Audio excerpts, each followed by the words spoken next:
Right.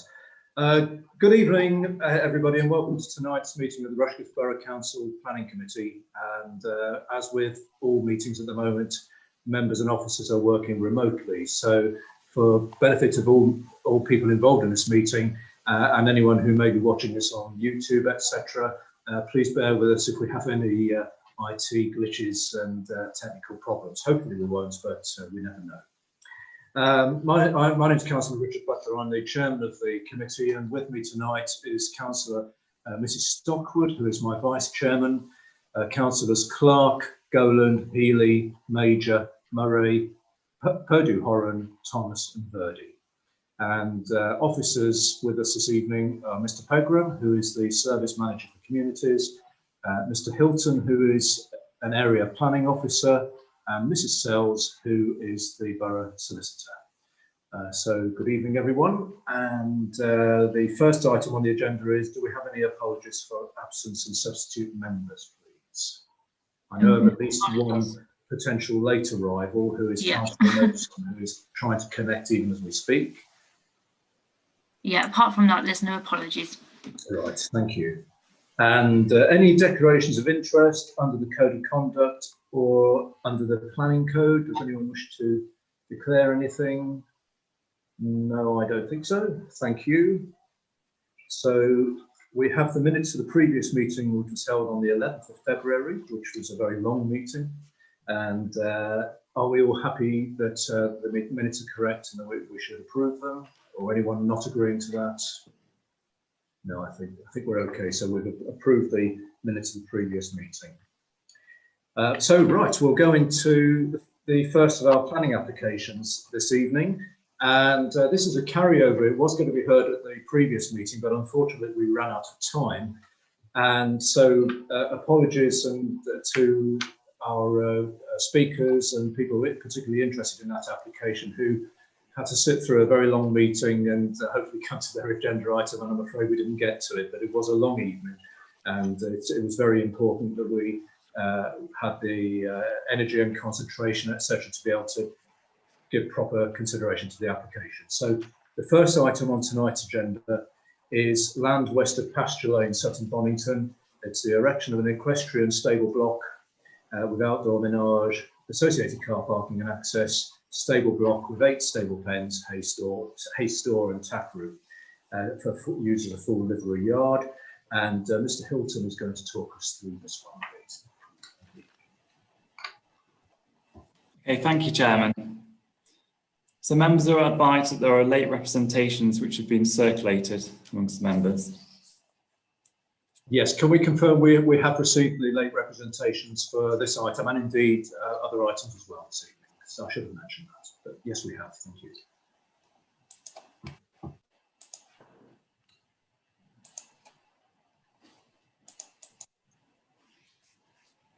Okay, so the application seeks planning permission for a commercial livery comprising a stable block, menage and associated parking and access.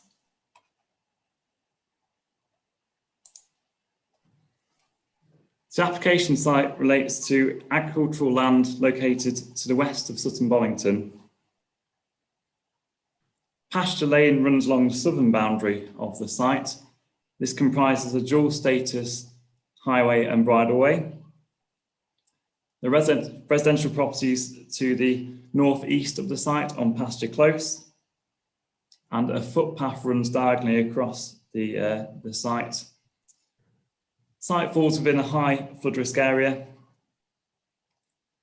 and the highway comprises of a standard carriageway with pavements that run on either side. It's highway standard up to Pasture Close, at which point it narrows to a single track, which I will get onto later in the presentation. And just a point to raise, there is an existing field access located some 270 metres along the frontage beyond Pasture Close.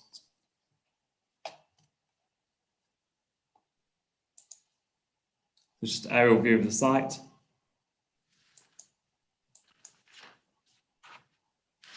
This is the view taken from the end of pasture close, looking away from Sutton Bonington towards the application site.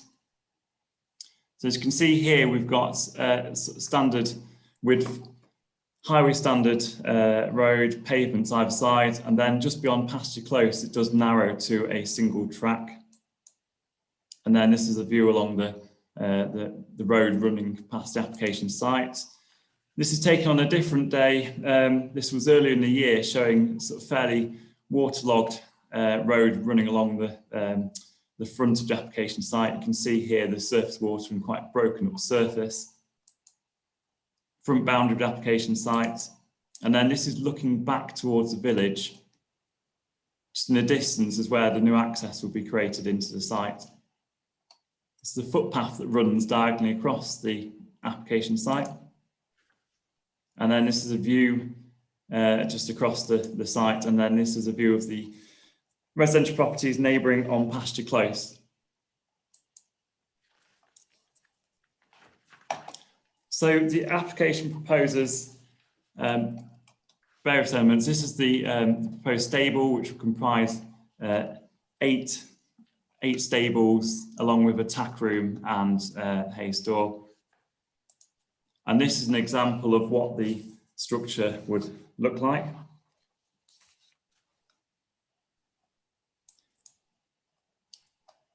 So from this plan, you can see this fairly faint, but you can see the stable building at the front. Beyond that is the proposed menage, and then there would be the parking area and access to this corner. This is a zoomed in view of the proposed access into the top corner of the site. You can see just the houses on pasture close. And this is a clearer view of the site layout. So stables at the front, menage area behind, and parking, which would be hard surfaced, well, in gravel. The applicants also provided some vehicle tracking to show that the parking area would be usable. And again, some more vehicle tracking plans.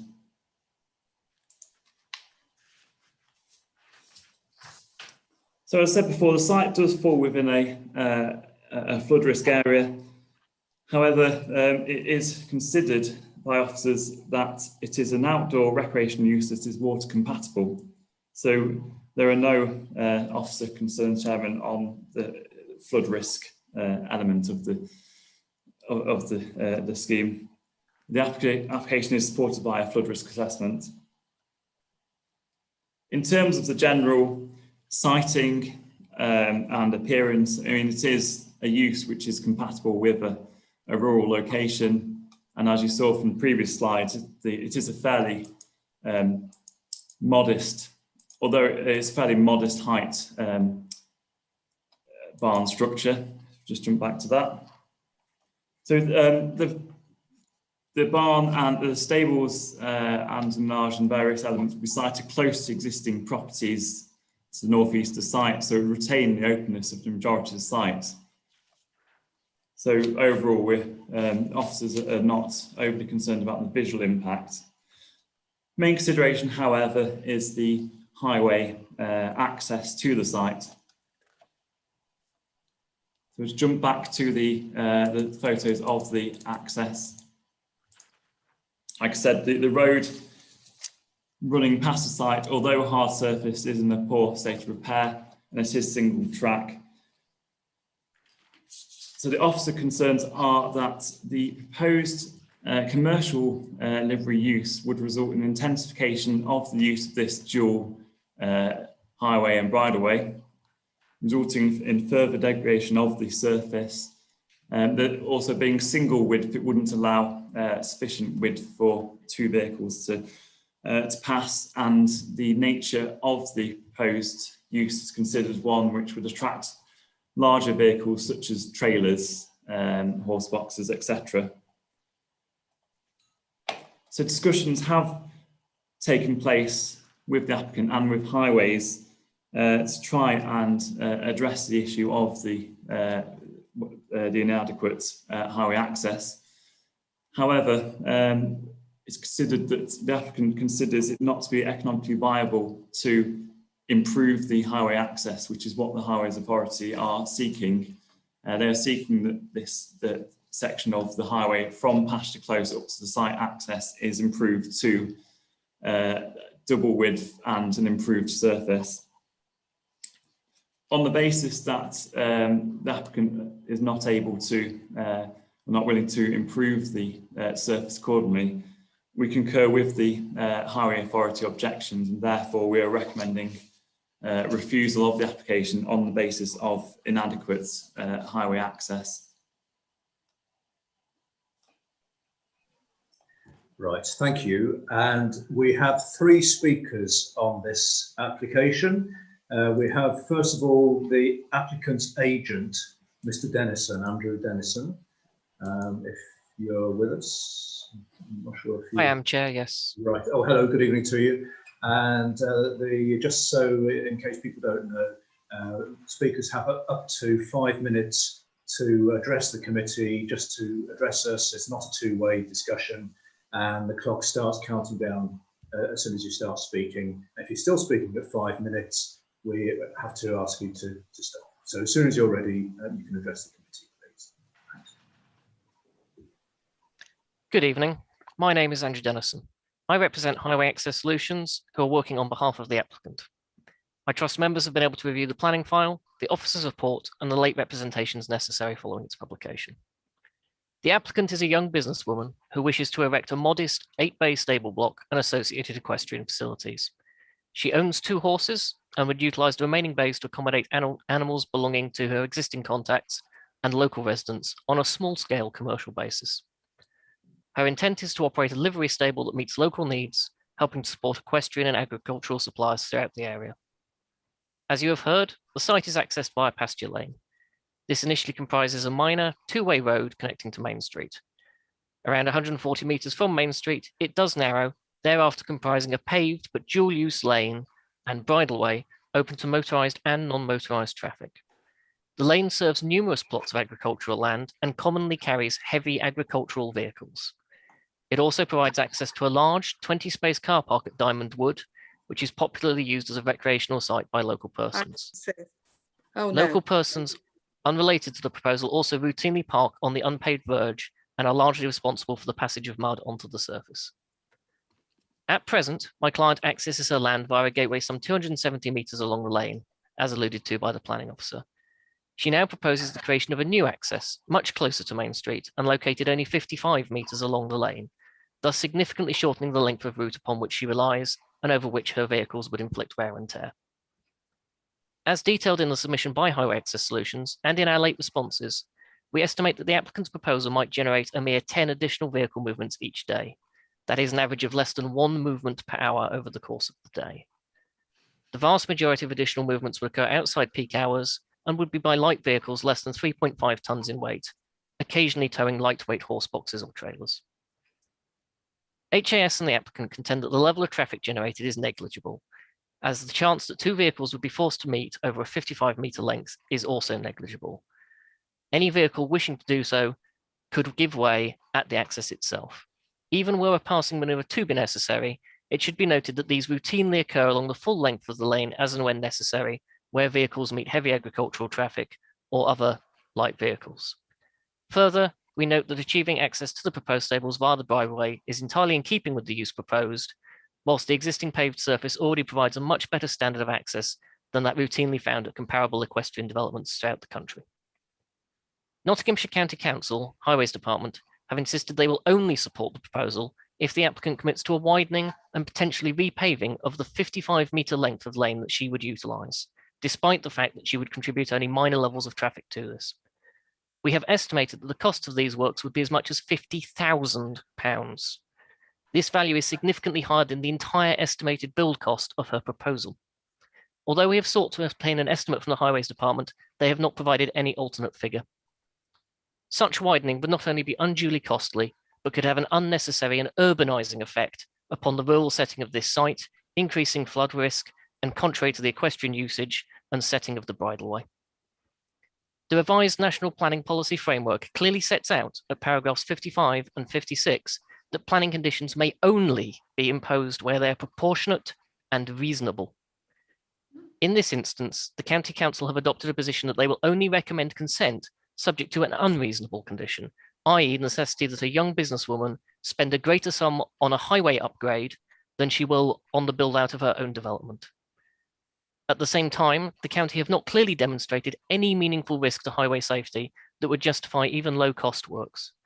Absent any clear statement of an unacceptable highway safety impact, their recommendation of refusal is, in my opinion, contrary to the provisions of NPPF paragraph 109. We would ask you that you recognise that the maintenance of the existing highway is the responsibility of the County Council, and that any poor maintenance to date is their responsibility and not for the applicant to make good on. All businesses are expected to contribute to highways maintenance through general taxation. We therefore ask that the committee consider the benefits of this proposal to the rural economy, to the applicant as a source of employment, and to the local equestrian community generally. Ultimately, we would ask that you uphold the provisions of the NPPF and grant consent, accepting that the demands of the County Council and resultant LPA recommendation in this case are disproportionate, unreasonable, and unnecessary. Thank you very much for your time.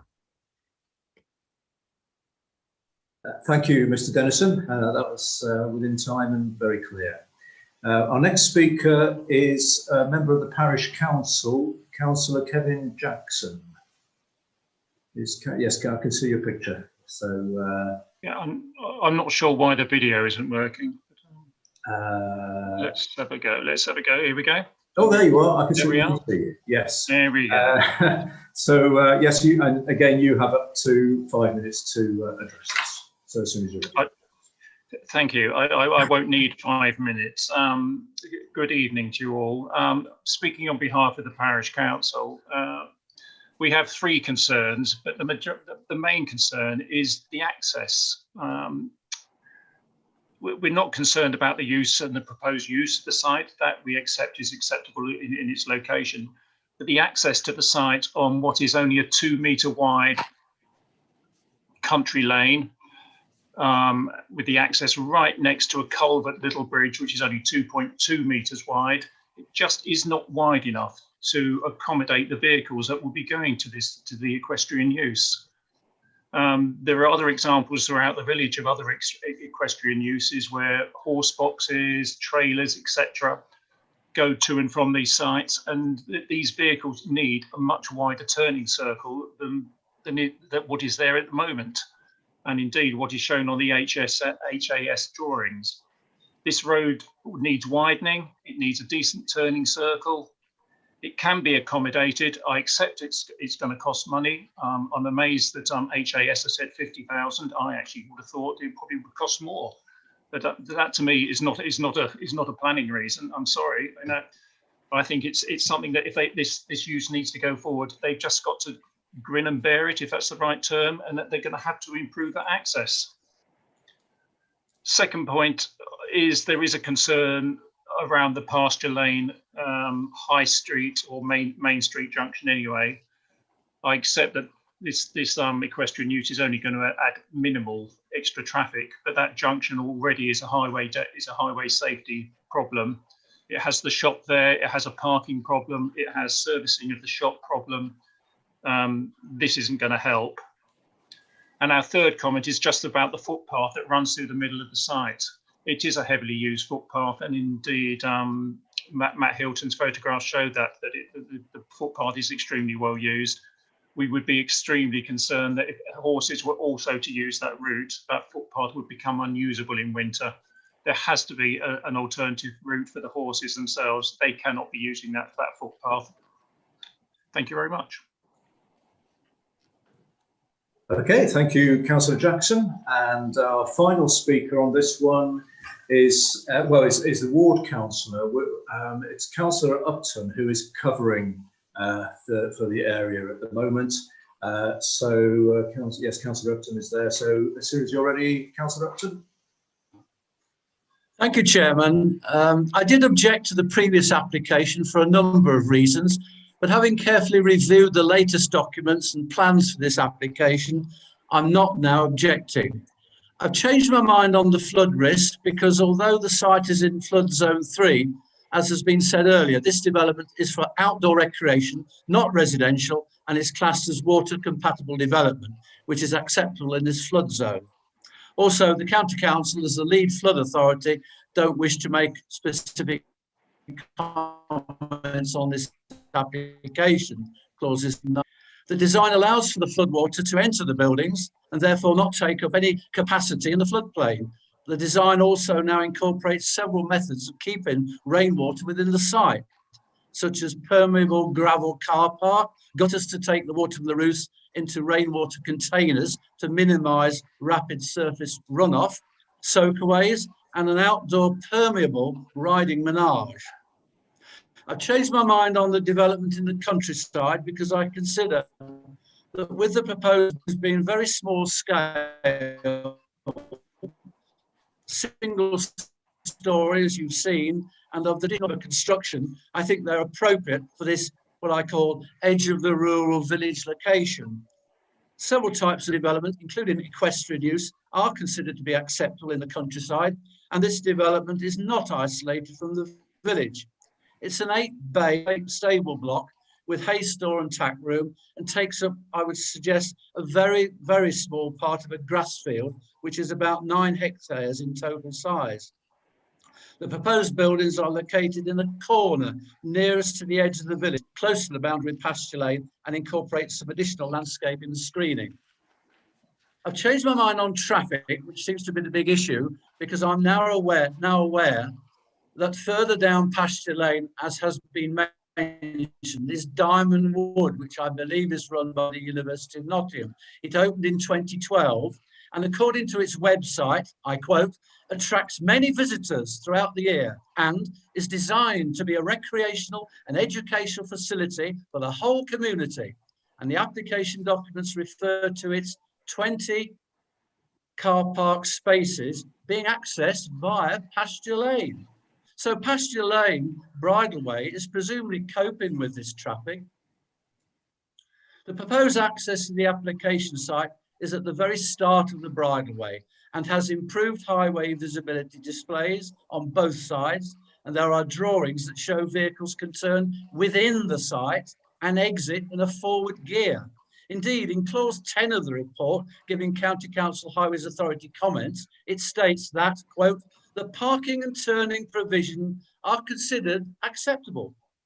Clause 12 states the site currently accommodates 9 horses, of which 2 are owned by the applicant and 7 by others.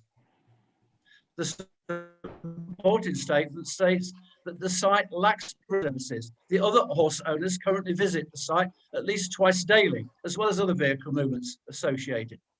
It can be argued that the proposal for a full livery service will actually result in a reduction in vehicle movements, with less need for the owners to visit as regularly as they do at present. The recommended refusal seems to me to focus on the traffic and the condition of pasture lane. Ask the committee to carefully consider this. This application is for a relatively minor development of essentially 8 stables. It is an opportunity to support the development of a small rural business. I'm not convinced that this development will increase traffic movements on pasture lane. Indeed, as I say, it could with the livery provision that they will be reduced. And I would remind you of my earlier comments about the Diamond Wood and the car park there and the visitors. The NPPF has a presumption in favour of sustainable development, and I suggest that this is the case with this application. Thank you, Chairman. Thank you, Councillor Upton. And I'm not sure whether it was your end or my end here, but I lost a little bit of audio, but I think I heard pretty much everything you were saying. It's probably my end because it says I've got an unstable connection. Okay. Right. My apologies, not much I can do. No, it's the way the world is at the moment. So thank you. We've heard our public speakers on there. We heard from Mr. Dennison, who is speaking on behalf of the applicant, explaining about the background to the business, and he says it's a modest application, modest stable block to set a small or support a small local business. He commented about the lane in particular and disagrees with the highway authority and over their views and their objections, and also suggests there could only be up to 10 extra vehicles a day. And also he referred to the National Planning Policy Framework suggestions and policies. Councillor Jackson from the Parish Council was objecting, had three main concerns: access, and he accepts the reason or the idea for the business, but he's worried about the access and explain the narrowness of it and the limitations, and also the worries about Pasture Lane, Main Street Junction, and also points out the footpath is well used. And Councillor Upton initially did object, but now he doesn't object. He explained why he's changed his mind to primarily based on there was no objection from the county council to do with flood risk, but also he pointed out the ground was permeable, and the suggested business is rural type business, very appropriate. It's not isolated, doesn't consider there'll be undue extra traffic. Told us about Diamond Wood, which is nearby, which is open to the public, and people access it via Pasture Lane, and repeated as a small rural business. So those are the main comments we've heard. Before we go into discussion, Mr. Hilton, do you want to pick up on any of those, please? Okay, thank you, Chairman. Well, I think as a starting point, the important thing to note is that the site at the moment has a consented use for agriculture rather than equestrian. So the reference to people visiting the site, other horse owners visiting the site, it doesn't actually benefit from that use as it stands. So we have to use the baseline of it being purely grazing land rather than an existing equestrian use. So when we talk about livery service,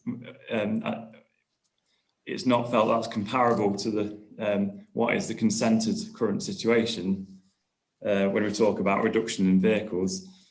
Clearly this proposed use is not just an equestrian use, it's a commercial venture rather than a private equestrian use. With that, it brings vehicles that are going to be larger in nature, such as trailers, horse boxes. I note the reference to Diamond Wood and the car park there, but clearly that's going to be attracting mainly cars, where this is going to attract larger vehicles, arguably going to result in a greater degradation of the highway, and also more likely to result in issues, conflicts with vehicles unable to pass on the single track road, especially when you've got the larger trailers. I mean, ultimately we are guided by the Highways Authority, and clearly they have raised strong concerns about the current state of the highway, and the resultant wear of that from the use, negative impact on the surrounding highway from depositing of mud, etc., material from that section of Pasture Lane. So clearly we are, like I say, guided by that. I think that's all the points I've got on that comment. Okay, thank you, Mr. Hilton. Well, we may well come back to you as we go through the discussion. Just before we start that, I see Councillor Mason has joined us. So welcome, Councillor Mason. I know you had some connection problems. I think you probably joined us midway through this item, so you won't be able to take part in this one. I'm sure you know that anyway. I just needed to clarify. Right, so who's going to speak on this one first, please? Does anyone have any questions or comments? And then we'll eventually get to a decision. And Councillor Major, please. And then Councillor Healy. Yeah, I just wanted to clarify how the footpath is impacted by this development. Just in reference to some of the comments that were made there, my impression was the footpath wouldn't be affected by this, but I don't know if we can have a look at the site plan. I couldn't find it on the. No problem at all. To see what that would actually mean in reality. Thank you.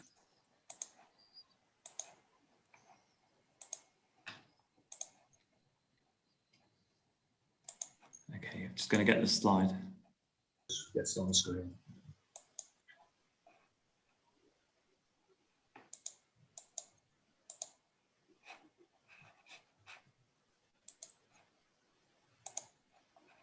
Frantic clicking of the mouse.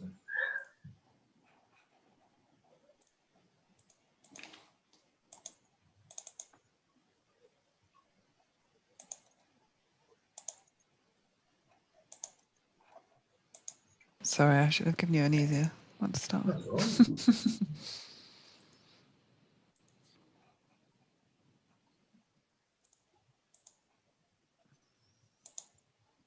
Just going to skip to the site layout plan. Mm.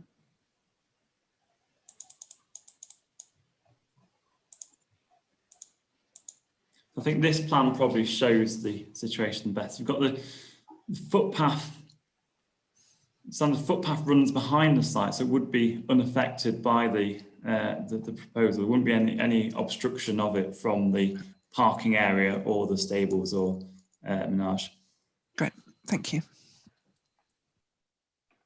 Do you want to come back on that, Councillor Major? Or No, that's great. Thank you. I just couldn't find that drawing on the No, that's okay. planning portal. And I think Councillor Healy indicated to speak. Thank you, Chairman. A couple of things concern me regarding this application. First one really is it falls within the flood zone 3, which clearly is a high flood risk. A comment really that the planning authority could deem the development as water compatible. Not quite sure what we mean by that. Are we saying it's all right for horses to walk around in damp areas, ground, maybe even water all day? There must be elements and concerns of health, foot rot, etc. regarding that. The lane clearly is a problem in terms of traffic meeting somewhere and having to reverse and back up to let other people through. I do notice that this same application was presented and withdrawn in 2020, and I wonder what the reason was for that, because the proposal is exactly as it was then. One concern is the if you'll excuse the phrase, the manure from the site. I mean, reading my notes suggests that that'll be stored, for want of a better word, until such time as a local farmer comes along to remove it. But bearing in mind it's going to be quite near residential areas, there must be health implications regarding that. What is moving, perhaps, are the late representations. One which is suggesting that several timber buildings are already erected on this site, even though planning permission hasn't been granted. There's also alleged operation of equine business from the field carrying on at the moment. So clearly, if permission has not been granted for this, which my interpretation of my notes are it hasn't, this is somewhat out of order. And the footpath running through the site surely in itself presents a risk. I mean, it's not a very secure or solid border to this pathway. Again, I'm assuming that the horses will need access across this pathway to the other half of the land. So I just feel there's elements of risk and concern, to be quite honest with this. The proposer, I understand, refuses to spend any money on the lane, even though there's a quote of some 50k to maintain it. Now, clearly that isn't acceptable to them, but there must be some responsibility on them to maintain the access to this proposed development. Thank you, Chair. Okay, thank you, Councillor Healy. Well, you've mentioned the flood zone, and so maybe just get a bit of clarification on that. And I'm not sure if it's really, well, we'll find out in a moment, but the previous application was withdrawn. Was it the same as before, and do we know why it was withdrawn? And the question about the disposal of the manure, and can we confirm, are there already buildings there? And while you're just confirming that, I'm going to turn the lights back on here. So, Mr. Hilton, can you just help with those, please? Okay, thank you, Chairman.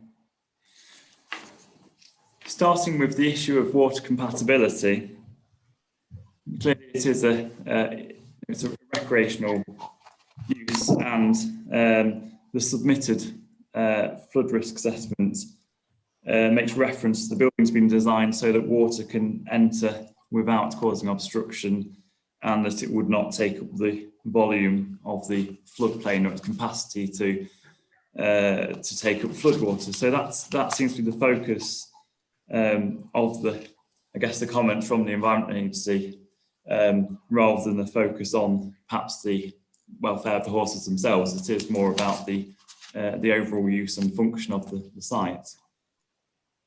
Touching on the issue of manure on the site, that's something which generally can be secured by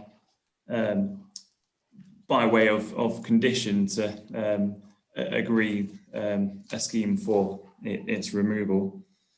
Looking at the previous withdrawn application, I understand there was a question mark at the time about flood risk, and I think during the course of that application it wasn't entirely clear that it was a water compatible development, and it was between that application and this one that advice was sought from the Environment Agency, and they did clarify that it would be a water compatible use. So I think that was part of the reason for its withdrawal, was that uncertainty that it would be a compatible use at that given time. Thank you. Now I've got 3 hands up, and sorry, Mr. Pegram, did you want to just come in on that? Chairman, yeah, just on the issue of the manure, you'll see that in the report you have got comments from the environmental health officers. They've commented on the proposal. The other aspect is, you may have noticed in the photographs that were on the screen a little while ago, the path that runs through the site is actually fenced on either side. So there's not free access across the site, across that path, from what I can gather.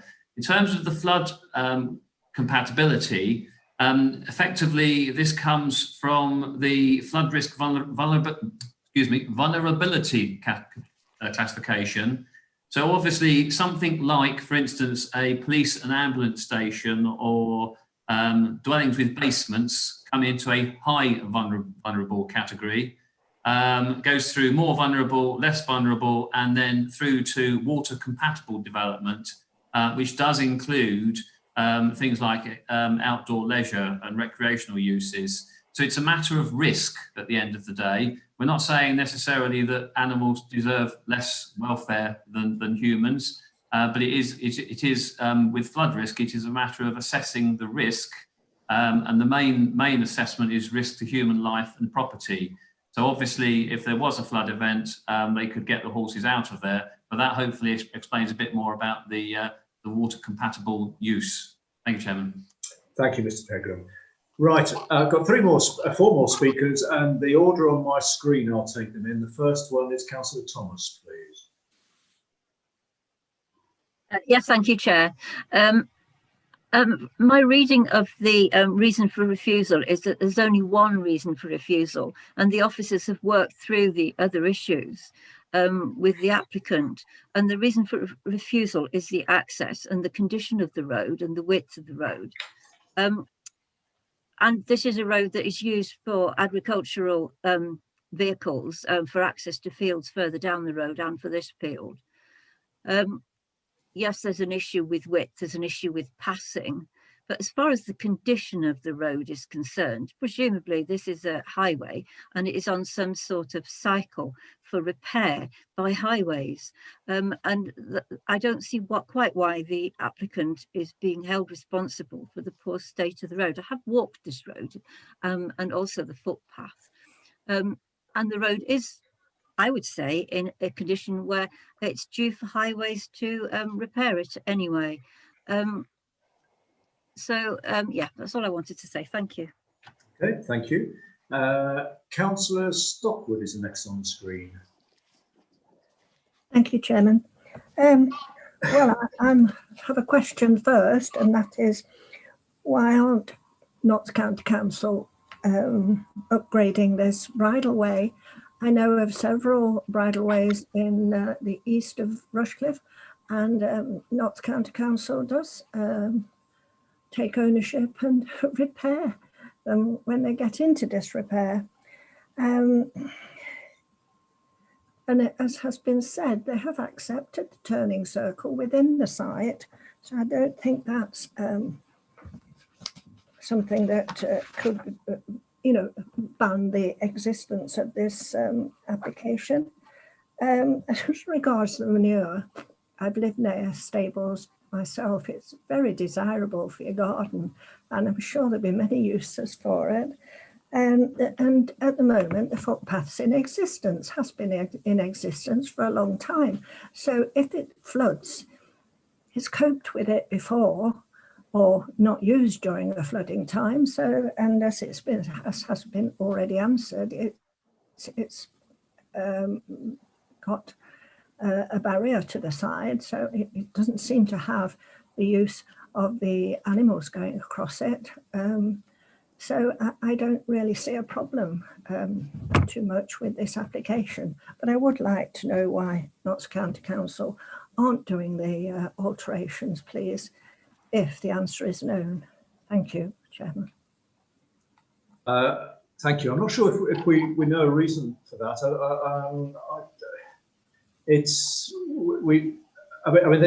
They haven't said that in the report, in their response. They're just referring to the unsuitability of the road, but why they are or not repairing the road is probably not something we can answer, I think. Is that right, Mr. Pegram? Correct, Chairman. It's really a question for the County Council, I'm afraid. Yeah, and we can. I mean, it's a good question, but we don't have the answer. We can't get that answer, so we have just what is before us. But I think we've noted your comments and observations. Councillor Murray, please. Hello, this is just a query. On page 29, Article 13, it says that the current equestrian use of the agricultural fields requires planning permission, which has not been applied for and is therefore unauthorised. So if they're going to be making it even bigger, why haven't they applied for planning permission? Right, paragraph 13. 13, yeah. Hold on a second. Right, well, again, I don't think we can answer that, but because we don't know why, but we are sort of where we are with the application as it stands at the moment. But it's a fair question, but we can't start speculating as to why something may or may not have happened. We can only go by what facts we have before us. Okay. I think people would agree with that. Right, Councillor Birdie, please. Thank you, Mr. Chairman. I must admit, I'm somewhat now in two minds. I think the report presented by the officers and noting the applicant's representatives' comments regarding the modest development and the benefits of it, and supported by Councillor Upton. I think originally I was of the view that if one of our statutory consultees has objected on the grounds of this major issue of the access and the degradation and the impact of further traffic on the bridleway, I would have been minded to not support the development. However, I am now questioning, and I'm not sure how we actually navigate this, but if this is a responsibility of the County Council, and if the issue is this bridleway, and it emerges that actually further down the line they may take responsibility, then I fear it is clouding our judgment at this meeting. Based on what is in front of me, if our statutory consultees have responded with what they have and not made reference to their responsibility, then I have to take that as it is. And clearly there would be an issue based on what the officers have presented with the access rights. However, as I said, Chairman, I am somewhat now confused, if I can put it that way, with not having that information. So somewhat frustrated that it may not be an easy decision from what I originally had in front of me. Right. Well, of course, that's one of the reasons we're here. When there's points in favour, points against, and we have to come to a decision. And statutory consultees give their comments, which we are not necessarily obliged to go along with. But as we always say, we look at the application that's in front of us and the information we have in front of us. And eventually, sooner or later, hopefully sooner, that someone might want to make a proposal for one way or the other. So just keep that in our minds.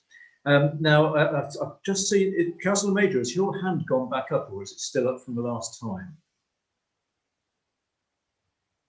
It has gone back up, but Councillor Clark was in front of me. Oh, okay. Well, yeah.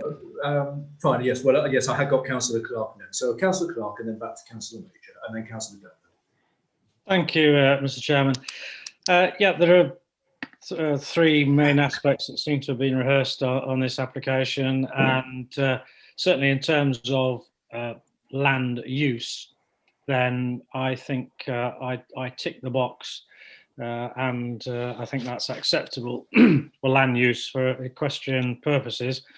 And I'm very much a supporter of small businesses, so I would always try and err in favour of small businesses in pursuit of their interests. Now, Councillor Upton, the ward member, put forward a very forceful argument, but I do have to say that I do agree that this access is substandard and is not fit for this purpose. If you cast your minds back, probably almost every planning committee meeting, I'm sure there is at least one application where it refers to a requirement for something needing to be upgraded, or an access driveway, or visibility splays, or widening of a road, or something along those lines is required in order to make an application acceptable. And this road, to my mind, is demonstrated as being inadequate for this particular use that is being proposed. Cost doesn't come into it. We can't decide whether it's going to cost 10,000, 50,000, 100,000 or £1 million. It's the principle of whether it is required. And basically what the Highway Authority is saying, and what the planning office are saying, is that this would be acceptable if certain works were undertaken to improve the access road in order to make it acceptable. Because at the moment, I would foresee that this increased use will involve much greater degradation of the road, and that's why I would have anticipated a condition that says, or a legal agreement that says that this permission can only be granted if an agreement was made that the road be improved. So that has already been discarded, and we've already heard that the applicant does not wish to upgrade or contribute to upgrading of the road. So the highway comments are there, and so I do support the view that because of the inadequate access, this should be refused. So in order to move things along, I will move the recommendation on page 33, page 34, Mr. Chairman. Right, okay, thank you, Councillor Clark. I know I've got a couple of other speakers. Before I go to them, do you have is there a seconder for that at this stage? Councillor Healy. Right, thank you. I just need to make a note of that. Right, now, Councillor Major, you wanted to just come back, didn't you? Yeah, sorry, am I allowed to? It feels a bit chicken and egg in this situation, and it feels like the county council are neglecting their duties to upgrade this road and make it usable for a situation such as we find ourselves in, and it feels punitive to put the onus on the landowner to make that to invest in money that then is should potentially be the county council's responsibility, etc. So it is a difficult one. I concede that. I do think the fact that there is such a short period, such a short space of the road that is being utilised now. They've moved the entrance quite significantly further up the field, so that the risk of passing vehicles, I think personally, is relatively negligible. I guess my other question was, we are in a theory approving the development of a stable block at this point, aren't we? Because there is that planning permission does not exist for this to be used as an equine facility. So what we would need, this is the first step. If they built that, they would then need to come back and apply for the equestrian facility. Is that how it works? Well, yes. If they wanted to add anything over and above what they're applying for here, then yes, there would be at some point another planning application. Does this include the building and the use, the change of use? Then is that all part of this planning application, or is it this just for the building?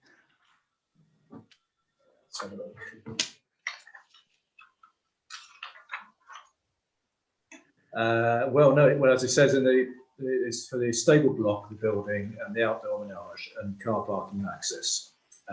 So it's the building, yes. Okay, thank you. I think I'm correct in saying that. If I'm not, please correct me. No, I think that's right, isn't it? Yeah. Right. Okay. Is that all for now, Councillor Major? Yeah. So, Councillor Goland, please. I've read the report from the Highways Agency, and it's a little bit confusing. It's from the County Council, sorry, because if we said, oh, we want to build a new housing estate on Radcliffe Road, they wouldn't go, well, what you need to do is widen the Radcliffe Road. They say you can't do it. Well, sorry, I shouldn't have used that example. Actually, it's a bad example. But another big major road that they manage. The thing is, the road's not big enough. Right? You can argue about who should upgrade it, but the road, you can see it on Google Maps. It's a tiny little lane, and the problem is there's a new housing estate right near the entrance. So you can imagine what's going to happen. People are going to be reversing back into the little estate, and that's, I think, the concern. The fact that the road needs to be upgraded, who pays for it, is sort of secondary. This is the road that we've got, as far as I can see, and I'm not quite sure why the county council have suggested it needs to be, the solution to this is someone changes it. This is the road. This is how it normally works, isn't it? I mean, do we have, who owns the land? How's it going to be widened? Can it be widened even? So in balance, I'm going to accept the borough's proposal. Okay, thank you. Right, I don't see any other indications to speak. We've had the recommendation moved and seconded as per the report. So we are in a position now where we can come to a decision. So unless anyone else wishes to come in on this, we've got the application in front of us. We've had quite a discussion, both amongst the committee and our guests. So I think we are ready to go to a decision on this, unless anyone wishes to speak, and I suspect not. No. So I think, yeah, I think Mrs. Sells, if we go to the voting, please. And this is for the record, and just to confirm that what we're voting for here is the recommendation as per the report on page 34, which is Planning Commission's refused for the reasons given.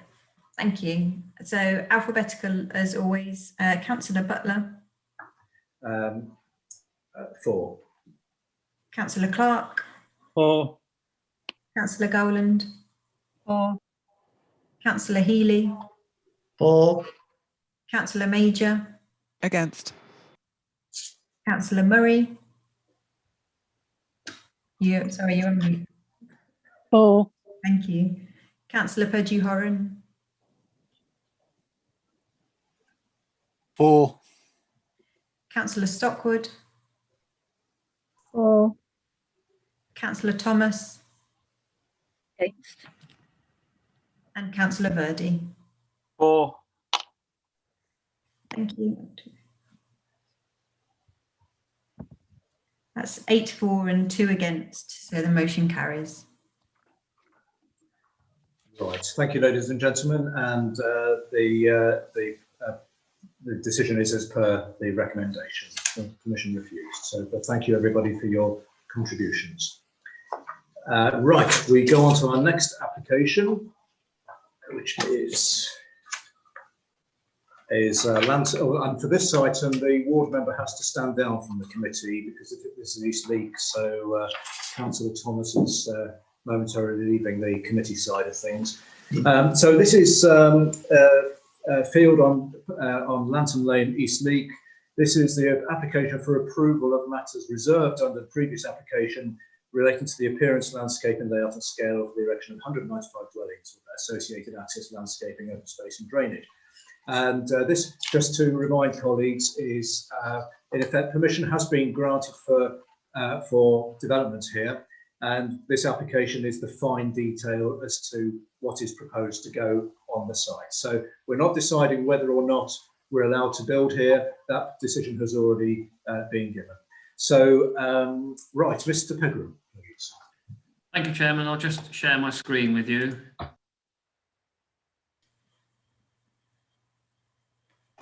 Right, hopefully you should now see that.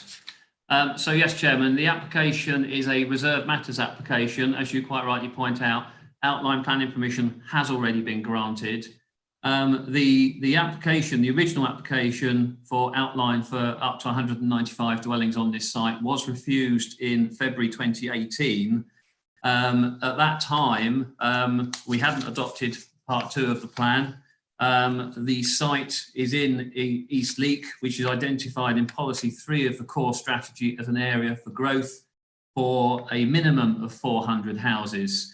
At the time this application came forward, we had already granted permission and there were commitments in place for in excess of 400 houses. And therefore the application was refused on the basis that it would be contrary to the council's strategy for the delivery of housing. However, Chairman, in July 2019, as you'll see from your report, an appeal inspector granted outline planning permission for development of the site, all matters reserved except for access. So the access was effectively granted at the outline stage. This plan before you is currently out of date because there is a development next door which has been built out and is now fully occupied. Similarly, unfortunately, the aerial photograph we have here is out of date. But just to give you some landmarks, this is the school opposite the site. Landmere Lane runs through there. At this point here, it becomes a bridleway and narrows down before turning north and running up the eastern boundary of the site. The land generally rises in a northerly and an easterly direction, as you'll see from sections in a moment. This plan now shows you the neighbouring development, which, as you can see, has been built out.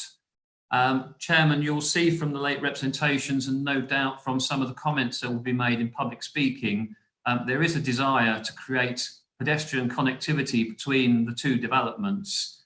And the suggestion is that that could be through either this road here, Fieldfair Close here, or there is another one down at the bottom here. But we'll deal with that as we go through the presentation and the debate. Just some photographs for you. This is looking easterly along, sorry, Chairman, Lantern Lane. The new development that you saw in the aerial photograph is on the left. On the right is the school premises. And you can see just in the distance there, the point at which Landmere Lane narrows down and becomes a bridleway. That's now standing closer to that junction with the bridleway, looking back. So the school is now on the left here.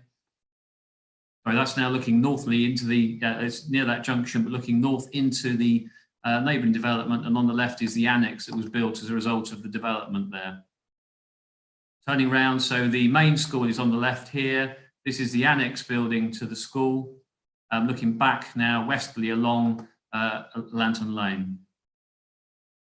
Moving further along, Chairman, now to the point where we start to get to the bridleway. And then just looking again in a generally northerly, northeasterly direction, and the site is on the right here to the side of these properties. Turning again from that point, looking back down Lantern Lane with the school on the left. Moving further along the bridleway, Chairman, as you can see, the hedgerow along the frontage of the site has been removed. There are some concerns that the developer jumped the gun and removed that before they got permission. However, as I stated, the outline did approve the access. It was considered at that stage, and the removal of the hedge was necessary to widen the bridleway to provide the access into the site.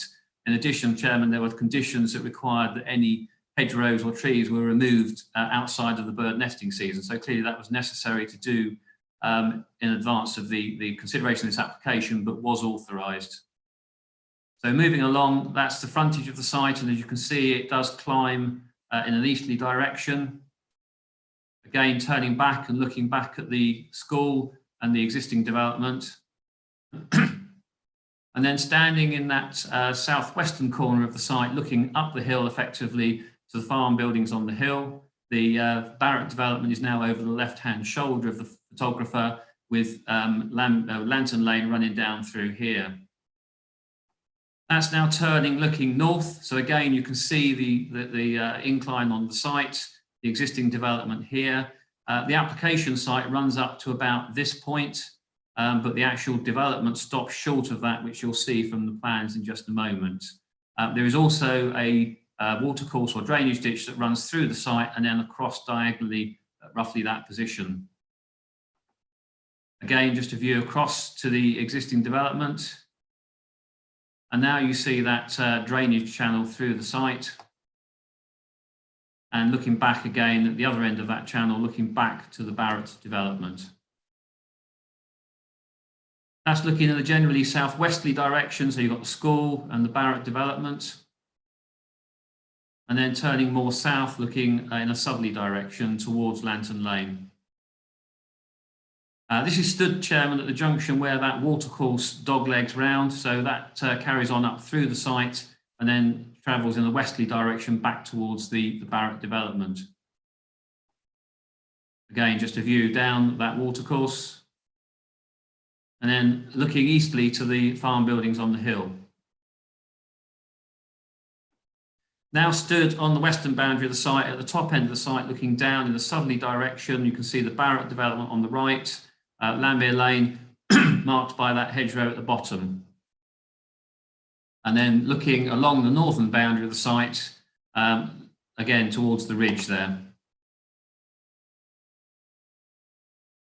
So, Chairman, there is a desire, as I say, to provide some connectivity between the sites, and the 3 points I'm going to highlight are these. So this is the bottom road that I showed on the Barratt development. The adjacent road at this point is not adopted. This is the next one up. So this turning head and road is adopted, but there is land, there's intervening land between the adopted highway and the boundary of the site. So that is the one effectively looking at Woodpecker Close. So that's the reverse angle from what you've just seen. And then this is looking at Fieldfair Close. Again, you'll see there's a hedgerow along that boundary, and looking back the other way, that's the adopted road in Fieldfair Close. Again, there is an area at the end which stops short of so the adopted highway stops short of the boundary. Just again, looking at the development on the neighbouring site. That is the attenuation basin in the neighbouring development, just to give you a feel for the fencing. I have got some details of the fencing that would be proposed on the new development. And then this is the layout, Chairman. So as we've said, we're not considering the principle of development here. That's well established. We are looking at the reserve matters. So we're looking at layout, scale, appearance and landscaping for 195 dwellings. The original scheme, Chairman, included a unilateral undertaking. The affordable housing requirement in Eastleigh, in accordance with the policies in the core strategy, would be 20% of any houses delivered on the site. In this instance, Chairman, the proposal is put forward by a registered social provider to deliver a 100% affordable housing scheme with a mix of affordable rent, social rent, and intermediate shared ownership housing. All the houses on the site would be semi-detached or terraced. There would be 2 parking spaces for every dwelling, and there would also be some visitor parking around the site. Proposal for a central landscaped open space here. This is the attenuation basins. they would be surrounded by a fence, and there would also be a play area within that area. The lighter green area, Chairman, is required as a buffer. There were conditions on the original outline that basically stated no dwelling could be beyond the 60-metre contour. And just to give you a feel, the 60-metre contour runs roughly through there and then turns and runs effectively quite tight down this side of the development. So the conditions of the outline would preclude any further development in that area. In addition, Chairman, that area is required as a buffer to the gypsum works, which you'll be familiar have taken place in the area. If I just zoom in a little bit, there have been, apologies for the quality, it's a little bit grainy. There have been some last minute changes to the scheme which have been discussed with the ward councillors. For instance, at this point, there's 2 parking spaces, take my word for it, in that position there. They serve that bungalow there, but were originally shown in front of this bungalow. So they've been pushed back because there was concern about the impact of that parking on the neighbouring property, and it was felt that the parking should be in front of the property it serves. Similarly, Chairman, at the top end of the site, you've got similar situations where you've got cul-de-sac ends where the parking was in front of the neighbouring properties, and that's now been pushed back in front of the properties it serves. And also the landscaping scheme has been modified to take into account those alterations. There would be in excess of 100 trees planted on the site and additional or new hedgerow planting. And just to take you through the sections, that's the layout in the top right you can see. So we work 1, 2, and then 3 at the bottom. So you can see that is the top section. You can see how the land rises and how the houses sit in that part of the site. You see the attenuation basin in that shot, and then again it rises and the dwellings on that section sit there. And then the bottom section, you can again see that the land rises in an easterly direction. Just to run through very briefly, Chairman, the house types. Obviously, all affordable housing should be tenure blind.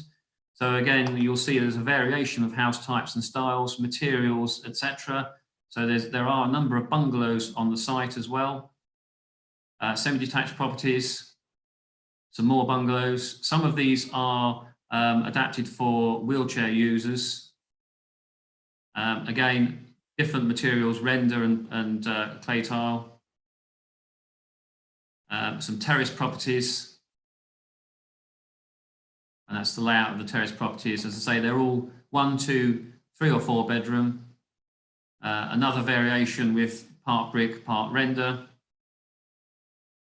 Similar style, but without the render. And so you get the feel there are a good variation of house types on the site. I won't run through all of these, Chairman, but just to give you a feel, this is some of the landscape details, and there's proposals for ornamental hedges to the fronts of some of the properties. There is also, as a requirement of the outline, a requirement to plant a new hedge across the frontage of the site to replace the one that was removed. And you can see that dotted around, there are a number of trees, smaller, more ornamental trees near the houses, but in the open space, much bigger trees would be planted. And again, just showing you that detail, helpful to show that detail again, there's the parking spaces that were shunted back in front of the property they serve to avoid conflict with the neighbouring property. And again, similar at the top end of the site, in a bit more detail, you can see they were moved back to provide that breathing space. That's the detail of the fencing that would run around the attenuation basin and the play area. So that's a post and rail fence, bottom rail, obviously closer to the ground, to stop children crawling under, but should be sufficient to prevent entry into the attenuation basin. Chairman, the outline was approved subject to, as I say, it was subject to a unilateral undertaking, which included a number of off-site works. So there are proposals for traffic calming tables at the junction of Lantern Lane and Smalley Drive, and another traffic calming table at the junction of Lantern Lane and Falcon Way. Additions to the no waiting or keep clear signs outside the school. And in addition to that, Chairman, there were improvements to the length of Lantern Lane to, where possible, increase the width of the pavement along the northern side of the road to 2.5 metres. That is all required as part of the unilateral undertaking and the conditions on the outline. Chairman, as I say, outline has been granted. The difference with this scheme is it is a scheme for total affordable housing. That to a certain extent is welcomed because we have a shortfall in the delivery of affordable housing. The design and layout is considered to be compliant or generally compliant with the master plan that was submitted at the outline stage. So on that basis, Chairman, it's recommended for approval. I'll hand over to you, and if there's any comments or questions that need answering clearly, I'm available for that. Thank you, Chairman. Right, thank you, Mr. Pegram. And we have speakers on this item as well. We actually have 4 speakers. And just to remind everyone how it works, there's up to 5 minutes for people who are in favour or in supporting the application to speak, and up to 5 minutes for people who may be against the application. This evening, we've got one speaker who is the applicant who will be speaking in support of the application, but we've got 2 members of the public speaking against. But because it's 5 minutes only allowed, then those individual speakers will be restricted to up to 2.5 minutes each. That's on the people who are speaking and object to the application. So our first speaker this evening is the applicant, Helen Dawkins. If Helen is with us.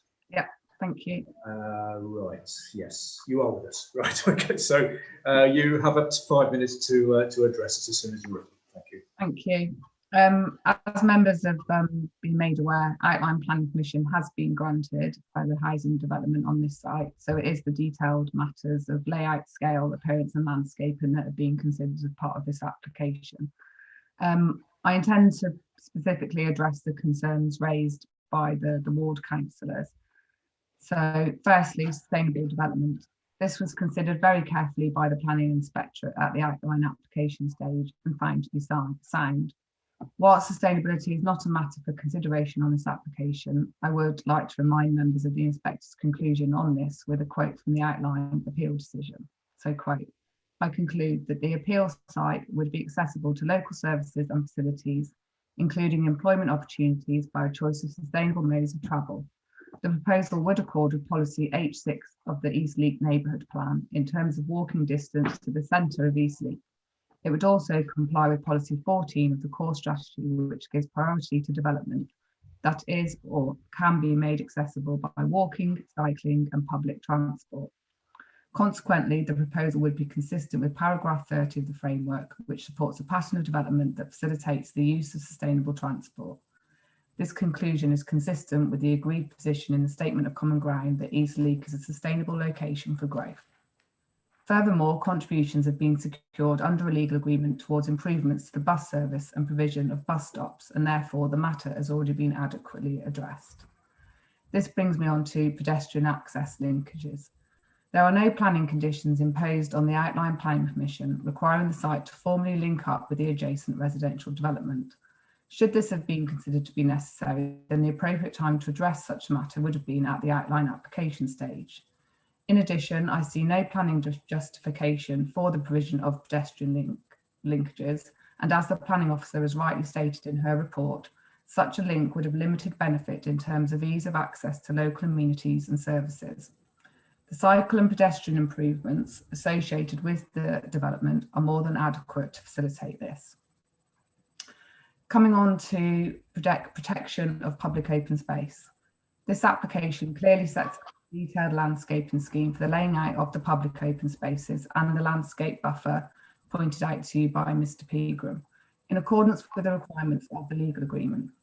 The outline planning permission limits the development to 195 dwellings, and Miller Homes or Platform has no future intentions or aspirations to increase this number. We too are content with also protecting that area of public open space and landscape buffer to be made available for the enjoyment of both new and existing residents. I can therefore confirm we are agreeable to the imposition of an informative note to this effect on any approval. Coming on to the future management and maintenance of the POS.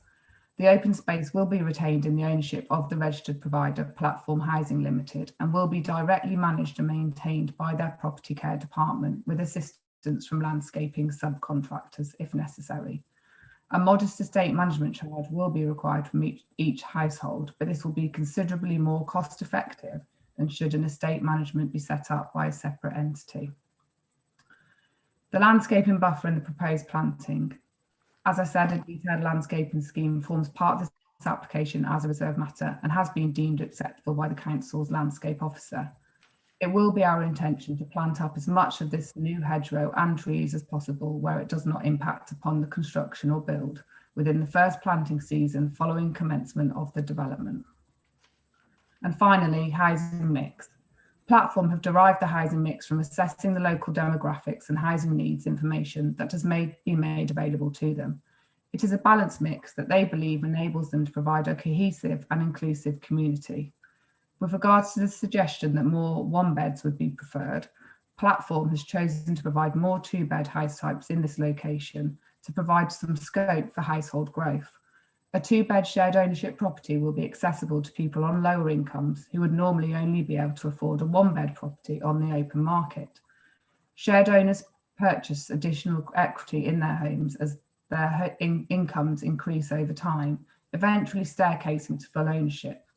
This will ensure over 50% home ownership and a balanced mixed tenure community will be developed over the lifetime of this development. Therefore, by having a two-bed, it enables the purchaser to stay in the home instead of outgrowing it.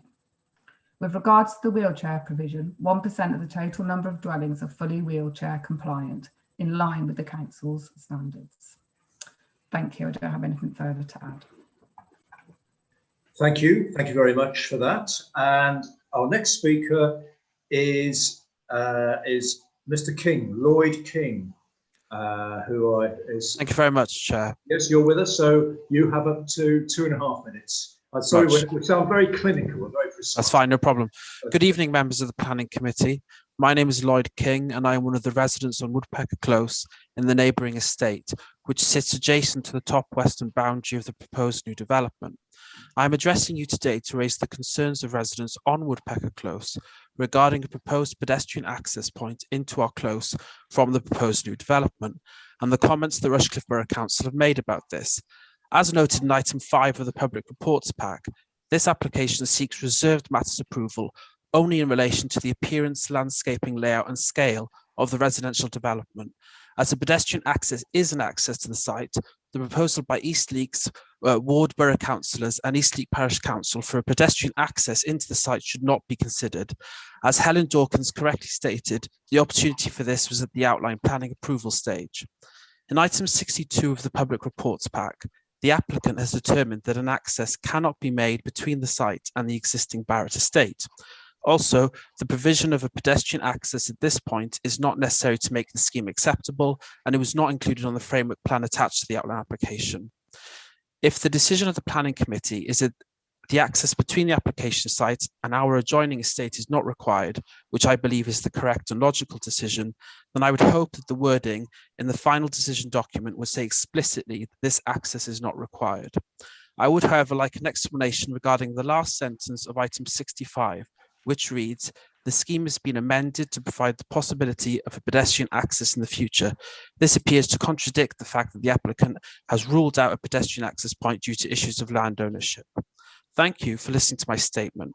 On the basis of the points I've raised, I believe the Planning Committee should not amend the scheme to allow for the possibility of a pedestrian access point into our close in the future, as this would represent an unwanted breach of our privacy and also goes against the wishes of the residents who live here, who have made their strength of feeling on this issue known. Thank you very much, very clear. And our next speaker is a member of the Parish Council, Councillor Liz Taylor from the Parish Council. Welcome, thank you. Thank you, Chair. Good evening. My name is Liz Taylor. I'm Chair of Eastleigh Parish Council Planning Committee. Eastleigh Parish Council is unable to object to the principle of this application as it's already been passed on appeal, but would like to object to these plans on the following grounds. Firstly, there is a fundamental objection that the affordable housing on this site is to provide the needs of Rushcliffe rather than a local need. Outline permission was not for a whole site of affordable housing. We request that priority be given to future residents with a link to Eastleigh if the planning is approved. Shared ownership should be aimed at families and young people who want to get their foot on the housing ladder, while social rent is more appropriate for bungalows, which are in high demand for older people. The plans do not show bus stops on or near the site, and access to public transport is essential for this site. There are currently no restrictions on timings for construction vehicles to travel, avoiding peak school traffic hours given the location. We ask this to be included in the construction plan. We feel that all the bungalows should be wheelchair friendly. At present, there are just 2.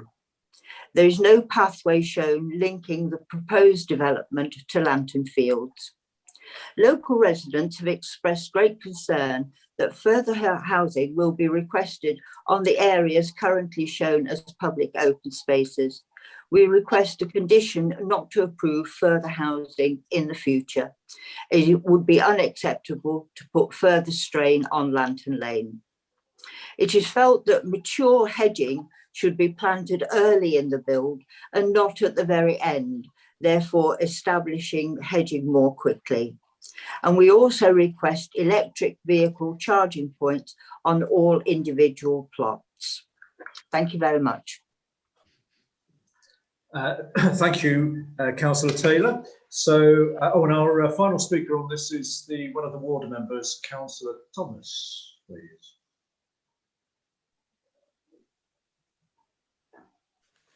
Yes, thank you, Chair. The principle of development on this site was established at appeal, although strenuously opposed by residents. As you know, huge concerns remain about the overall number of houses allowed at Eastleigh without necessary infrastructure improvements. Access to this particular site along a narrow, congested road that serves 2 schools is also still raising objections. There can be no compromise on the safety of our children. Heavy construction traffic and deliveries must not be allowed at school peak times. The extensive work along Lantern Lane to improve footpaths should likewise avoid peak hours and, if possible, be scheduled for school holidays. Should you approve this application, we ask that relevant conditions are added. There is much to support in the application. An injection of smaller homes into the village housing stock, even some bungalows, a large number of affordable houses, a site with plenty of green space which protects to some extent the amenity of residents to the west and provides a transition to open countryside to the north and east. However, our residents are still reeling from another application where the developer came back for permission to build 22% extra houses on land shown as green space. If permission is granted for this site, it needs to be made absolutely clear that the same thing will not be permitted here due to poor access via Lantern Lane and various policy, landscape and topological constraints. I see that officers proposed to add such a note and I request your support. The main question I asked the committee to consider is whether this is a suitable site for an all-affordable development to serve the needs of Rushcliffe. It's not in the centre of gravity of Rushcliffe's population. It is some distance from the main centres of employment. The view of the 3 ward members is that this site is not suitable for this concentration of affordable homes without an improved public transport system that links the site to employment opportunities, including the airport area. The officers will point you to the fact that the County Council requested £100,000 for bus service improvements and £32,000 to provide bus stops. However, there are no plans from the County Council as to how they will spend this contribution, and there are no bus stops in the drawings. We have no confidence that plans will come forward. Without a bus service, this site is not sustainable, and affordable development here is contrary to a raft of policies. Rushcliffe, as planning authority, can't just wash its hands of its responsibilities for spatial planning and for ensuring development is sustainable on the basis that contributions are being made. This is the same logic that has allowed the village to increase in size by half again without a new health centre and leaves us paddling in sewage. The Housing Association has not provided its rationale for the housing and tenure mix. The tenure mix does not comply with the core strategy and could easily be tweaked to provide more shared ownership small homes to help single people onto the housing ladder and more rental bungalows for older people. The condition about electric charging points is welcomed, and we appreciate the improved parking layouts at the ends of cul-de-sacs in the latest revision. There still remains some parking spaces that could easily be repositioned outside the right house rather than outside that of a neighbour. This is important to reduce disturbance, improve neighbour relations, and to facilitate electric charging. We ask that the developer checks this and puts forward changes later if the application is approved tonight. Committee members will be aware that I asked for pedestrian and cycle connections between housing estates wherever possible, and I make no apology for this. I can see absolutely no reason not to connect the area of open space to the north of this site with the equivalent area on the site to the west, and I ask that this be investigated. We encourage connections between estates to promote a cohesive community.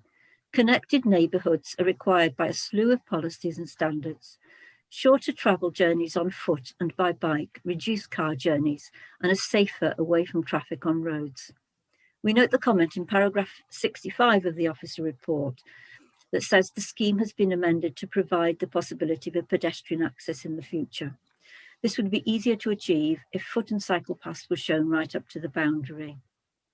I'd also like to thank the applicant for the early planting of trees and hedges, which is greatly appreciated. Thank you. Bang on time. Okay, thank you. So we heard from Heather Dawkins, who is the applicant, gave us some background to the application, reminded us that its development is allowed there already. And she reminded us of the inspector's comments regarding access to other development. If it's been required, it would have been part of the outline application. She told us a little bit about the background, how it is sustainable in terms of transport, and there will be improvements to services, including bus services and cycling. She referred to the public open space and is happy to have a condition regarding that. And also she stated as well that there will be no intention to have a future application to increase the number of houses there. We heard about the landscape buffer, and also an explanation as to the housing mix was reached. Then we heard from objectors, Mr. King, who lives on the adjacent development. His main concerns and observations are to do with the lack of proposed pedestrian access and links to the Lantern Fields estate. And similarly, Councillor Taylor from the Parish Council objected to that, and but she also disagrees with the way the housing mix was came to, and bus stops. She considers, says there are no bus stops planned in the development. And also the bungalows, although she welcomes bungalows, she thinks they should all be wheelchair access. And she referred to, she was worried about potential further housing. And Councillor Thomas picked up on many of those points, but also on matters such as time of construction, delivery of materials and so on, so as not to clash with children and parents and pedestrians. And also is not happy about the bus stops or situation. But she is pleased to see electric charging points committed. But also, like other objectors, she can't see why there can't be a link to the open space with the other site as well. So I think that's picked up most points we all heard anyway. Mr. Pilgrim, can you come back on those, please? Yes, Chairman. So I've just lost one of my pieces of paper, so I'll have to do it by memory. But Chairman, let's deal with this issue of the connectivity between the two states. There was no requirement at the outline. That was stated by Helen Dawkins, and quite rightly, there is no condition that requires that. I'm just going to share my screen with you, if I may. The policies in the NPPF, policy T2 of the neighbourhood plan and our own policies promote connectivity between sites to local services and facilities. In this instance, Chairman, there is a footpath that runs straight through the middle of the site, as I'm indicating, turns slightly there, and then meets the road infrastructure for the development, which runs down to Lantern Lane on into the village. Chairman, personally, I cannot see any benefits or what the benefit between links between these two developments would be in terms of access to facilities in the wider neighbourhoods. Yes, it might promote coherent communities. I'm uncertain, Chairman, I must admit, what the reference is to the scheme being changed to potentially facilitate that in the future, although there are clearly large areas of open space immediately adjacent the boundary where, if in the future that was to come forward, that could potentially be provided. However, it would be subject to agreement with the relevant landowners who own land either side of the boundary. Chairman, just to pick up, I'll stop sharing, just to pick up on some of the other points. In terms of affordable housing, Chairman, when we are dealing with affordable housing on estates like this, or a typical estate where we're asking for a policy compliant scheme, the houses are affordable for all Rushcliffe residents. We don't limit it to the people who live in the area. The only occasion when that would be considered appropriate and relevant to do so is where we're dealing with an exception housing scheme, exception needs housing scheme, where we would not normally be approving houses other than the fact that that need has been demonstrated. So clearly this is to meet the requirements of the wider area. Chairman, there are no bus stops on the site or on Lantern Lane, as I understand it. However, I am aware that the applicant has submitted to the County Council an application under Section 38 of the Highways Act. What that deals with, Chairman, is the design of the roads in terms of the specifications, so gradient, width, heights of curbs, radii, etc. And I understand as part of that, they have asked the applicant to indicate where those bus stops might be provided. As you heard, there is a unilateral undertaking associated with the outline permission. That includes a contribution for £32,500 for the provision of bus stops within the site or in the vicinity of the site. Clearly, Chairman, the applicant is willing to pay that contribution. It's then down to the County Council, excuse me, to then spend that money for that purpose.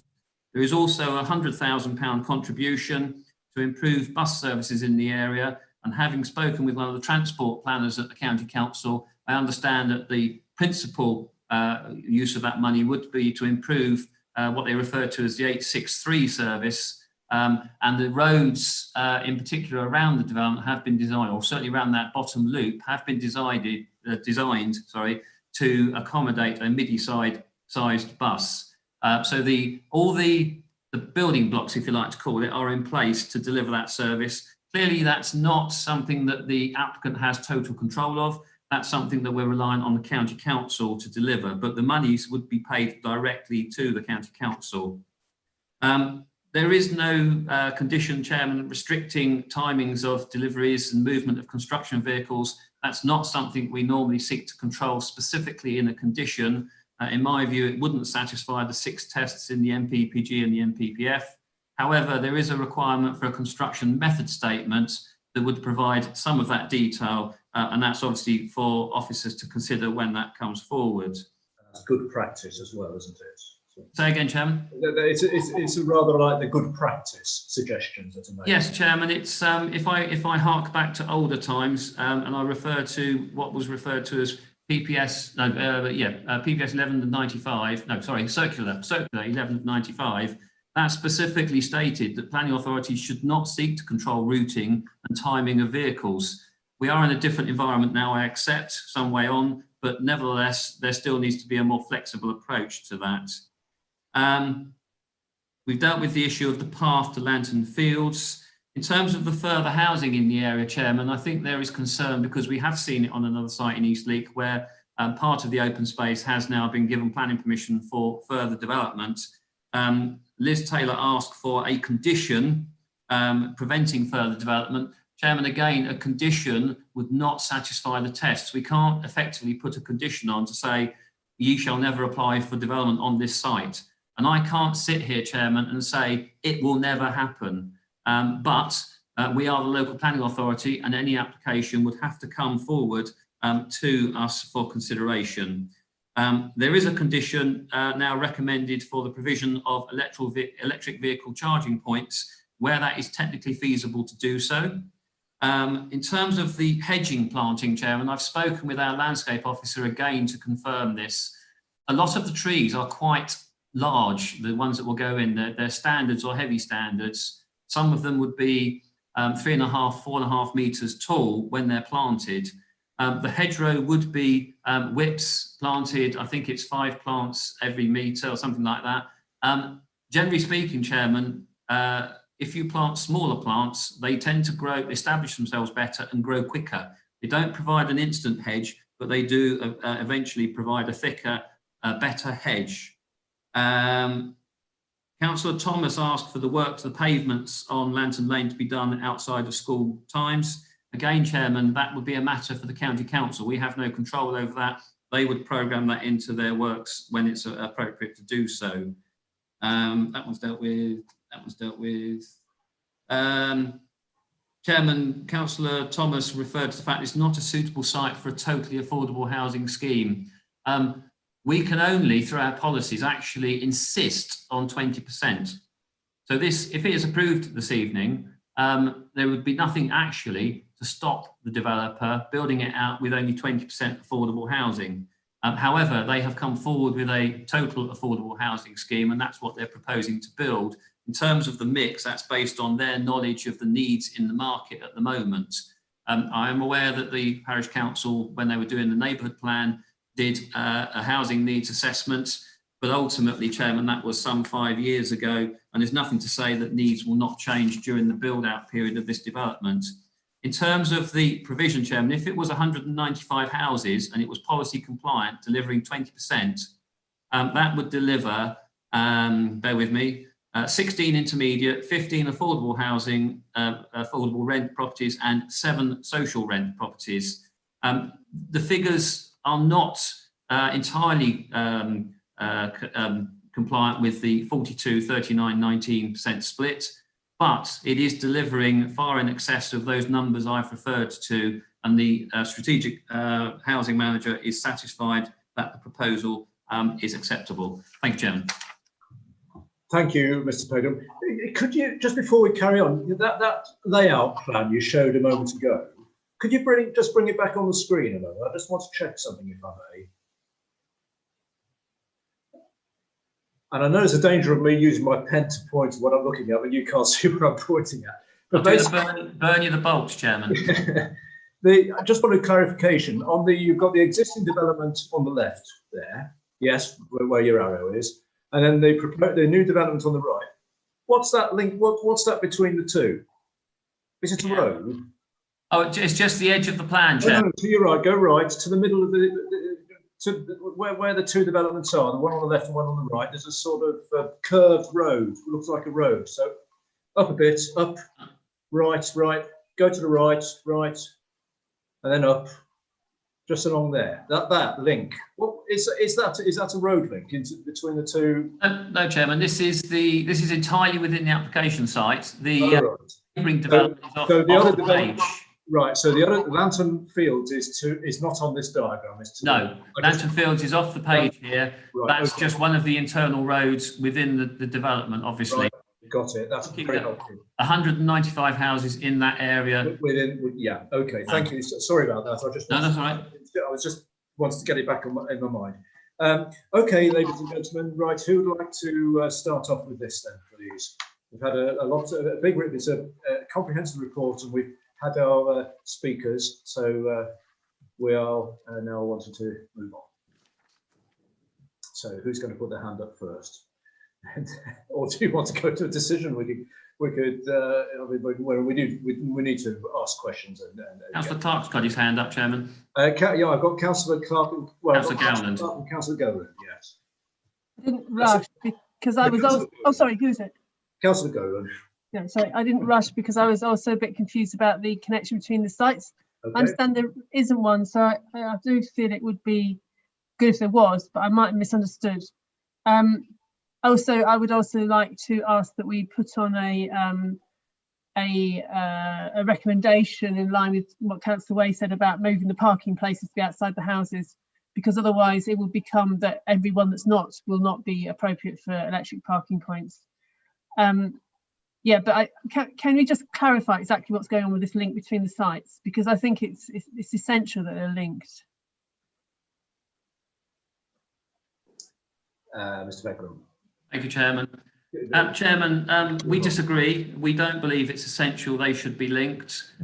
There are no facilities on the Lantern Field site that would not be provided on this site. There's open space, play areas, there's access to the countryside, which is all, there's nothing that would be gained by providing those links. I'm satisfied as your officer that the scheme ensures that there is good connectivity to existing footpaths and to the services within the village. I cannot see what would be gained by providing those links, Chairman. Ultimately, the advice that you often give the committee, and I will give in advance perhaps, you must consider what is before you.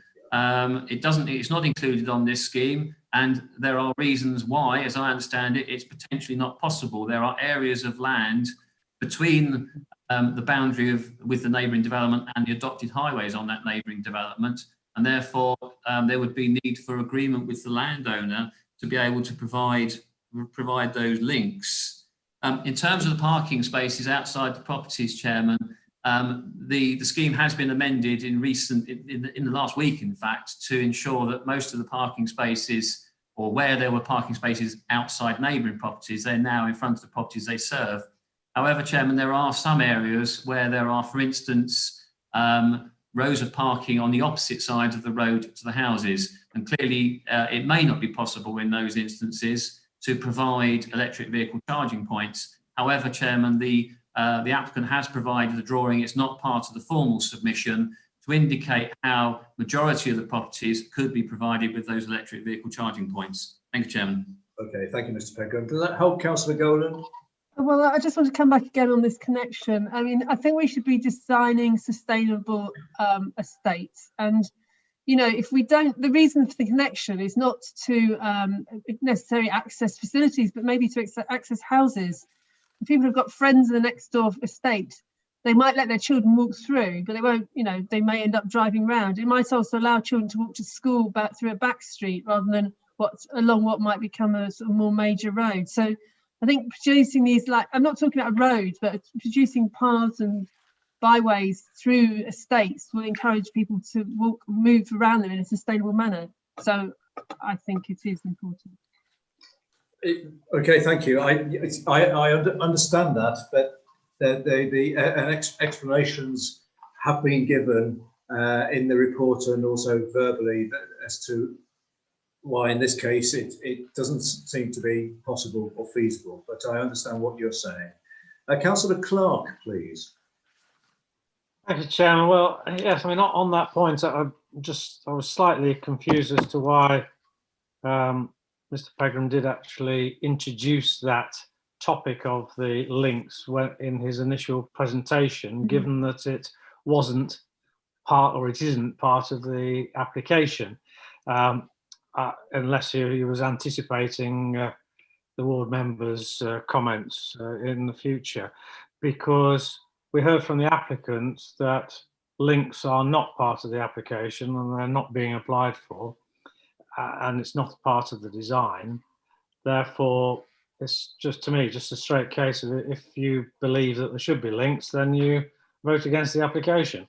We can't design the application. We've got, and crikey, I'm starting to sound like an officer now, aren't I? We're starting to sound a bit like me as well, because I application before us. Oh my God, I can't believe I just said that. Anyway, there you go. I can have a brownie point, Mr. Pegram, please. So, you know, the pedestrian link has been already dismissed by the applicant. So that, as far as I'm concerned, we consider the application without those links. And if we don't like it, you vote against it. Yeah. Simple as that. So turning to other things, I would want to say that in terms of, oh, sorry, just on the subject of potential links. Mr. Pegram did show us in those photographs at least one extremely mature tree. And I would like to just pose a question.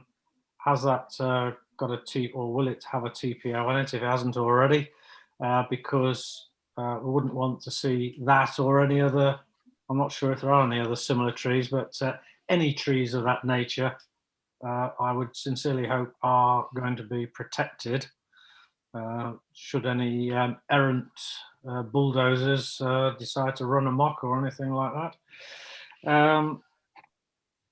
However, turning to design, yes, and I'm really pleased to see provision of bungalows. It would be nice to see more, but I do like that.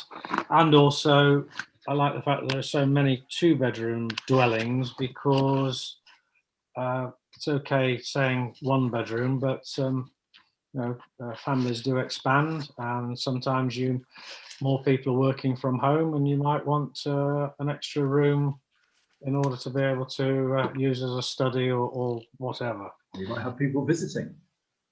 Or indeed people visiting. Good point, Mr. Chairman. The comment I really want to make is a general design. And I have to say, from what I've seen that's been presented to us, the designs, it's irrelevant whether it's affordable housing or not, that they are dwellings. And to me, they all look rather plain design and not very imaginative designs. Sort of reminds me of estates that were built quickly in the 1950s, where they were sort of very plain because they were having to build them so quickly. So I'm really, I suppose I'm floating that question. Are we happy with the design? It's a heck of a debate to get into, I realise that. But I do express some worry about the lack of imagination on the design of the houses. We are where we are in terms of the principle of development, so therefore we have to consider this as it is. I'm really pleased to see so much open space, which can only be a benefit. And I suppose the only other question just to pose, I appreciate they've got the attenuation pond there, but is Mr. Pegram completely satisfied that the watercourse will be sufficient to cope, or has he got advice that the watercourse will be sufficient to cope with any exceptional rainfall, such that we don't want to be promoting houses to be flooded, etc., etc. Thank you, Chairman. Okay, thank you, Councillor Clark. Well, I suppose design is subjective, isn't it? And you're right, you could spend hours and hours debating good design and bad design. I must admit, when I saw the plans, I mean, they weren't actual sort of detailed colour designs. They were sort of, they showed similar house styles, but they did explain how some would have render on, some wouldn't have render on, and so on. So, but I understand what you're saying, and but personally, I could see the differences in design there. But that's just my view. So, Mr. Pegram, the points that Councillor Clark mentioned, the watercourse. Thank you, Chairman. Yes, just to come back on the tree, the tree. Yes, sorry. Photograph is shown on the plans as being retained. There's also a condition on the outline planning permission, condition 9, that does require tree protection measures to be erected to protect any retained trees or retained hedgerows on the site. I can't answer the question, Chairman, as to whether it's TPO'd that tree. I very much doubt it, but it will be protected during the course of the development. In terms of the design of the dwellings, Chairman, I have to be perhaps a little careful how I phrase this and word it. But if we look at some of the housing stock from the 1960s, 50s and 60s, and perhaps some of the villages that have some of the mining houses that were constructed at the time, in my view, there is very little variation. They are very monotonous in some cases, and there's not a change in house type or materials. I think what you're getting here is a variety. So it will not look, one street won't necessarily look like the next one. There will be a variety of house types and materials, both in terms of bricks, render, the roofing materials. So your officers were satisfied that the scheme does provide a good variety of materials and appearances of dwellings. In terms of the watercourse and the attenuation measures, Chairman, the application was considered by the lead local flood authority, who have not objected to the proposal. Thank you, Chairman. Thank you. Thank you, Mr. Pegram. Hope that's helpful, Councillor Clark. Yeah, thanks, Chairman. Well, it yes, just sort of moves the debate along. I'll move the recommendations starting on page 65 through to 69. All right. Okay. Thank you. Do we have a seconder of this? Councillor Verdi, is that your hand going up there? Yes, it was.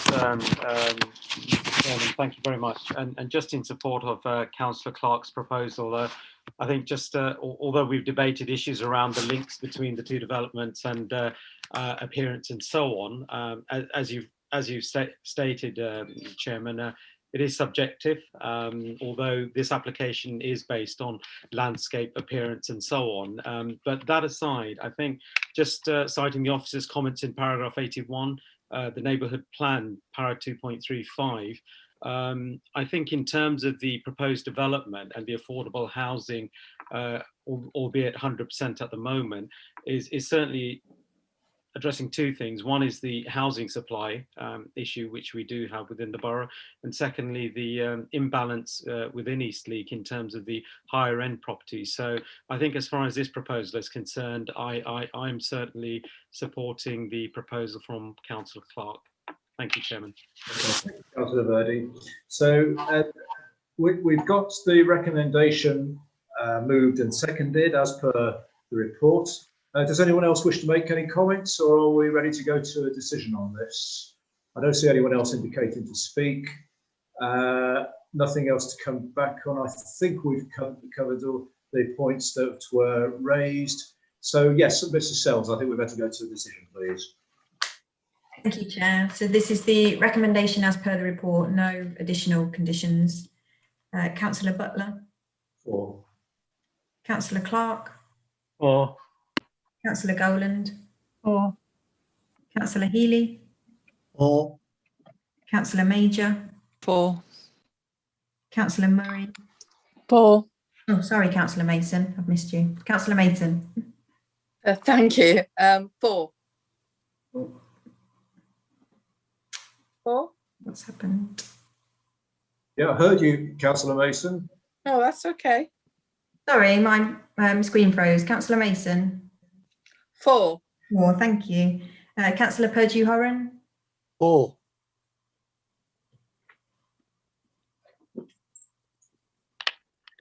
4. 4. I think is Mrs. Sells struggling on this? Yes, I think. Would you like me to take over? Yes. Okay. Are you back, Mrs. Sells? I think we lost you for a moment there. Yeah, my Wi-Fi at the critical point. Councillor Purdue-Horan? 4. 4, thank you. Councillor Stockwood? 4. Councillor Verdi? 4. Thank you. Sorry, everybody. That's We all have these moments. 10-4, so the motion carries.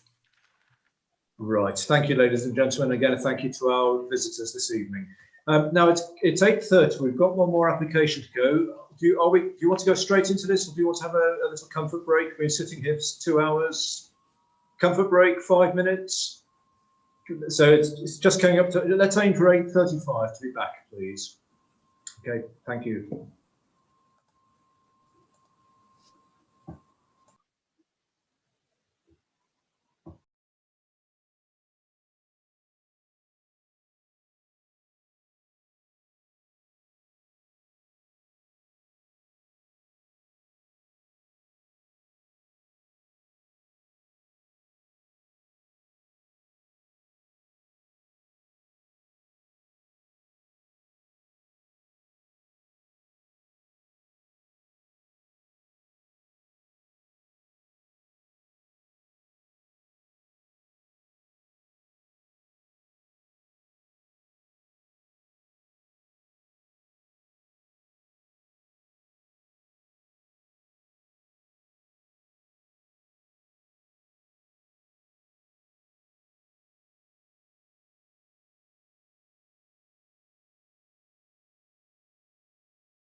Right.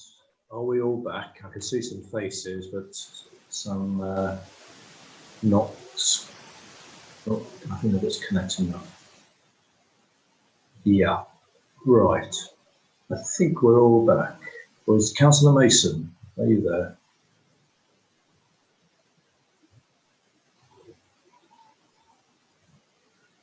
Yes. Right. Okay, thank you, ladies and gentlemen. I think it's important to have a little break because when you're staring at a screen for a long time, it can get a bit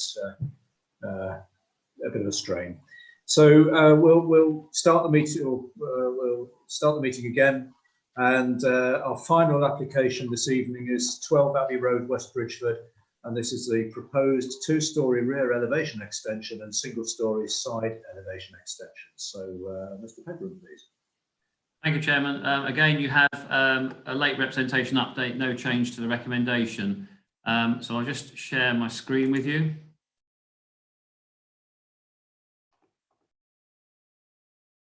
So, Chairman, the application relates to 12 Abbey Road. It's a corner plot.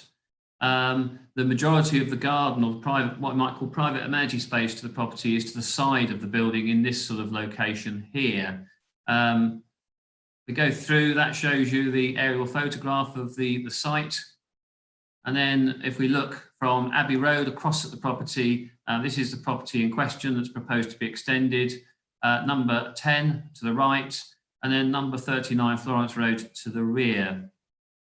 That's looking from Abbey Road again across that frontage with number 10 and number 12. And then looking from Florence Road, again, that's number 39. The driveway down through here is the garage actually to the application site. You'll see from other photographs here that's a fenced off driveway. So the application property is on the right, 39 Florence Road on the left, and this is the garage and driveway to the application site. Again, just showing you that relationship with number 39. And then this is stood in the application site with the photographer's back to Abbey Road, looking towards 39 Florence Road, and that was the fence, the other side of the fence that you saw running down alongside the driveway. Moving round towards the back of the building, so this is the area where the extension would be constructed. You can see there's an existing lean-to structure at the back that would be removed. And moving around, there's also a single-storey element on the side that would be removed. And this now shows you more closely that relationship with the neighbouring property at number 10. And this is their conservatory adjacent the boundary with a window at first floor level. Again, taking another shot across there, you'll see there is a coach house to the rear there, which is a property accessed off of Abbey Road. And then again, showing you the single-storey extension on the side, number 10. And then turning around, looking the opposite direction at the garage to the application site with number 39 Florence Road behind. That's now stood at the back of the property looking out towards Florence Road. So this is the fence that runs down alongside the driveway and the hedgerow that forms the boundary of the site with Florence Road. That's now looking again back to Abbey Road, looking down the side. So this is where the single-storey extension would be removed and replaced with a lean-to extension in that position. And again, just showing you the relationship between the two buildings. We now move into the garden of number 10. So this is the arrangement to the rear of number 10. That's the application property in question. And then again, just looking at that relationship between the two properties, there'd be a lean-to extension here with a two-storey extension on the rear of the building. Turning around, looking down the garden, that again shows you that coach house building access from Abbey Road. And then now standing in the garden of number 39 Florence Road, looking down their garden. So the dwelling is behind the photographer here. The application site is over the right-hand shoulder. And this is a patio area which serves that property with their garage. Turning around, looking the other way. So again, this is 39 Florence Road. That's number 10. And the application property is behind the tree there. And again, just stepping back to show you a more distant relationship. So that's the application property on the corner, Chairman. This is the property as you've seen it in the photographs. So this lean-to extension and the extension on the side would be removed. There is an existing bathroom window at first floor level in the rear elevation. Most of the fenestration, obviously, as you'd expect, is in the front elevation facing Abbey Road and the elevation facing Florence Road. The proposal, Chairman, is for a 2-storey extension across the rear of the property there. And again, you can see it in that elevation there. Ground floor living accommodation with an extension to the bathroom at first floor, an ensuite to the bedroom and a dressing room. 3 windows proposed, Chairman. You'll note from the report that the proposal is that these 2 windows are obscure glazed. This one, serving a dressing room, would be clear glazed, but that's not considered to give rise to any unacceptable overlooking. And you'll see on the side, small single-storey extension there, effectively forming a little porch lobby to replace the structure you saw in the photographs. Chairman, if I'm going to try something now, I hope this works, but the applicant submitted a sun study which shows effectively the path of the sun throughout the day. What I'd ask you to look at, I will try and stop it as we move through, but I'd ask members to look at the impact of the extension on the neighbouring property, number 10 in particular. You'll see that during the morning and through till early afternoon, the existing buildings at 10 and 12 do cast a shadow over the gardens of number 10 and 12.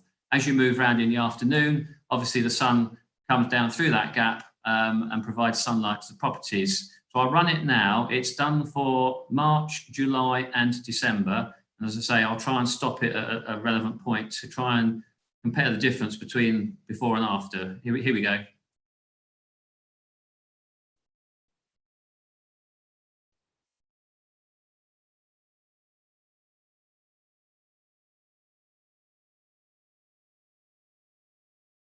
As you can see, the sun starts to track round, both gardens in shade. We get to around about 1 o'clock in the afternoon when the sun then starts to cast a shadow the other way across Abbey Road. Now if we go to July,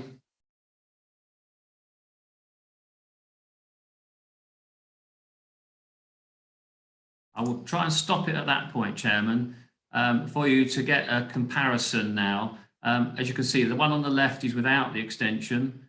The one on the right is with the extension. Not a great deal of difference in my view, Chairman. And again, if we let it go round again, stop it there.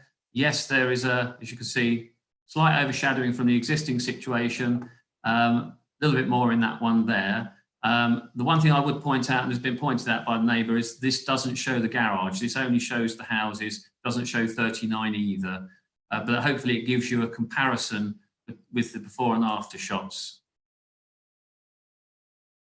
And then the final one is in December, very much shorter days, sun lower in the sky.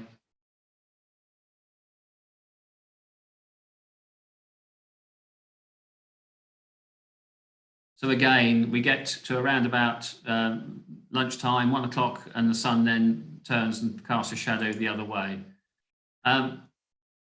Chairman, there was also reference in some of the submissions to the 45-degree rule. We don't require an applicant to submit a plan showing this. We've created this plan, but effectively the idea of this is that you draw a 45-degree line from the window of the neighbouring property. This doesn't include the conservatory, but it's drawn from the middle of the French doors that you saw. And if the extension were to bisect that line, it would give you an indication that there might be some overbearing or adverse overshadowing. You can see in this instance that this extension is well clear of that 45-degree line. Finally, Chairman, these are some photographs that were sent by the resident at number 10 to show the effect of the extension on their property. So clearly the extension would be in this area here. That's showing their garden as you've seen in the other photographs.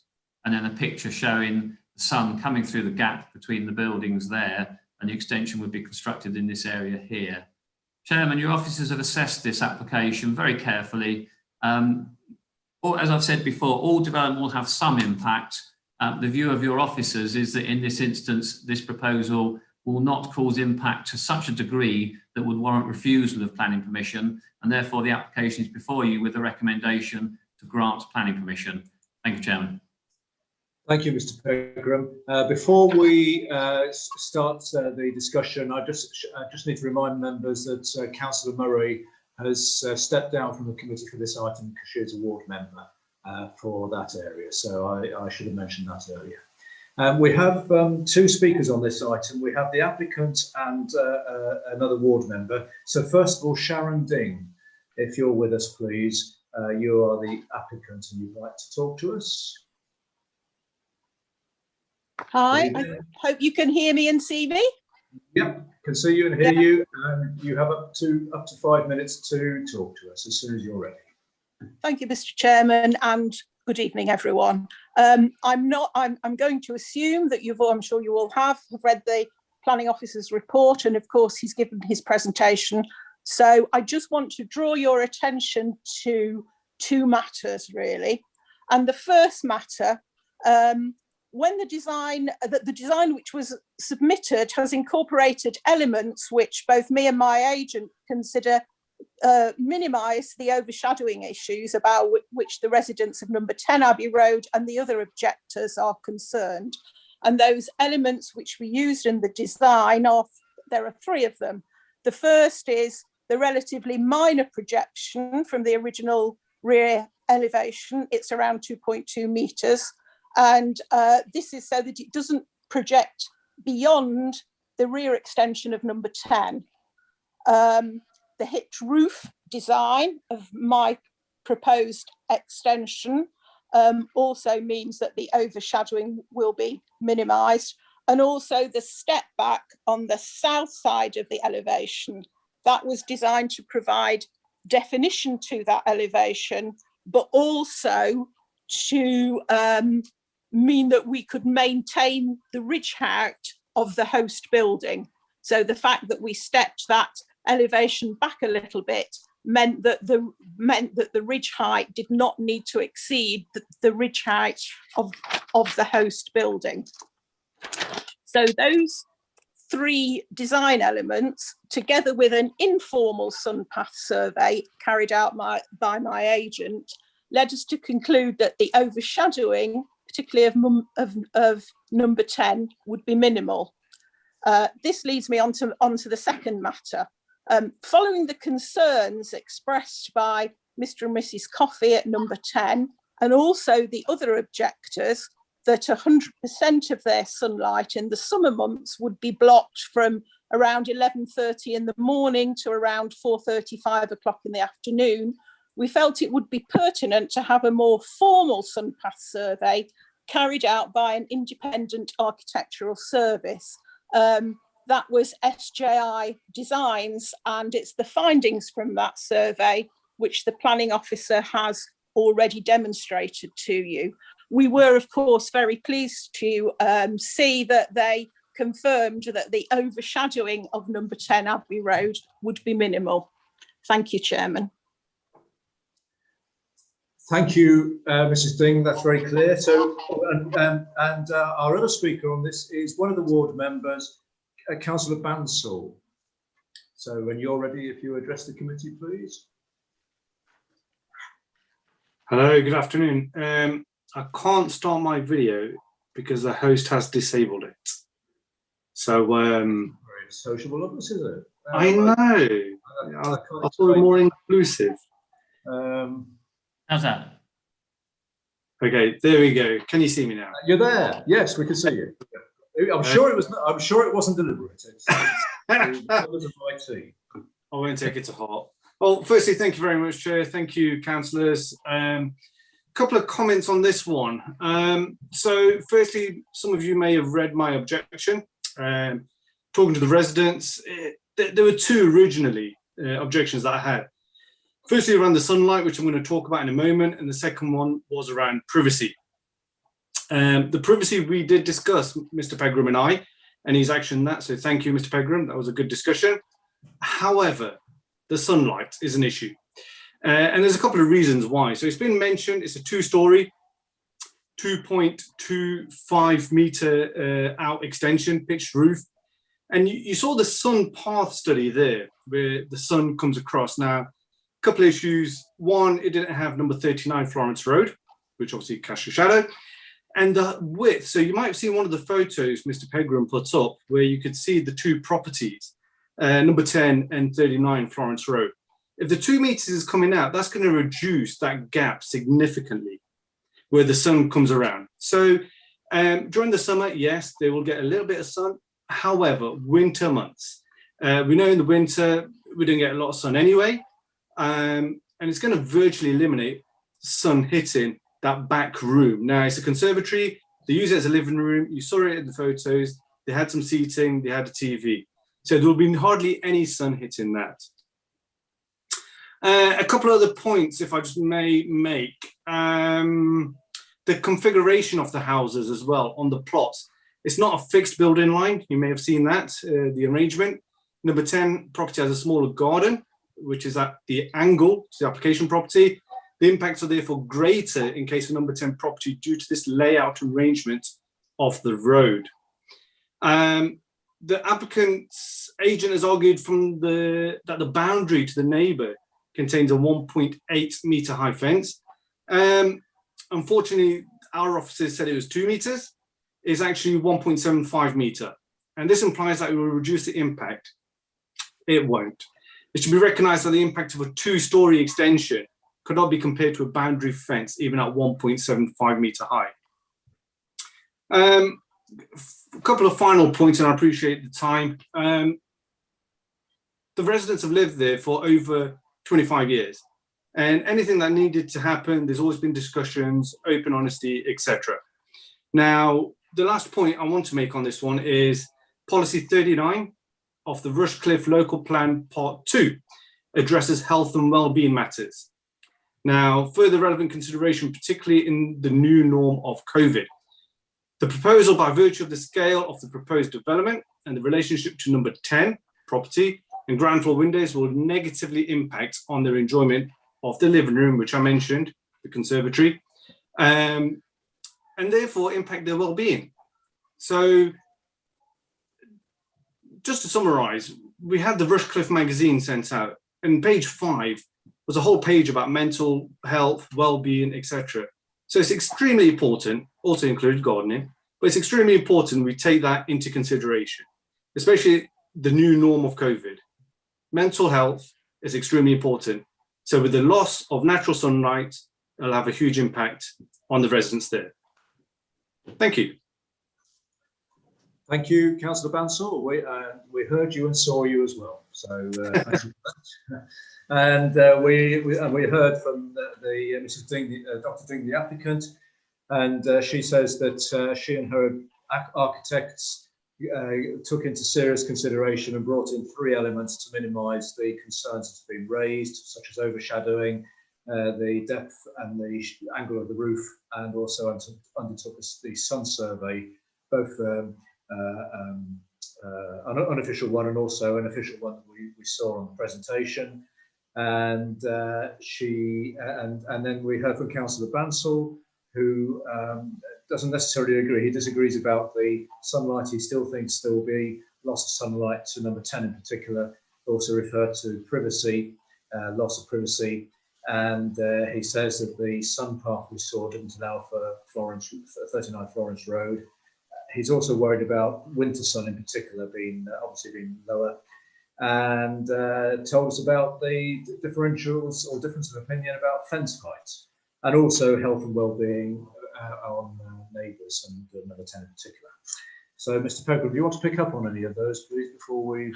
Nothing, Chairman, at the moment, thank you. Okay, right. So we'll start discussing. Councillor Thomas, please. Thank you, Mr. Chairman. I've got 2 areas of questions, really. The first is the sun video, which Mr. Pegram stopped for the July demonstration. I was wondering if you could do the same thing for the December one.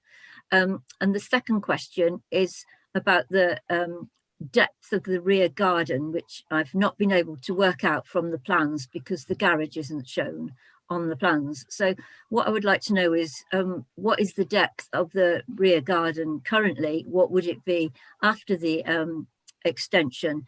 And how does this relate to the 10-metre depth suggested by the Rushcliffe Residential Guide? Thank you.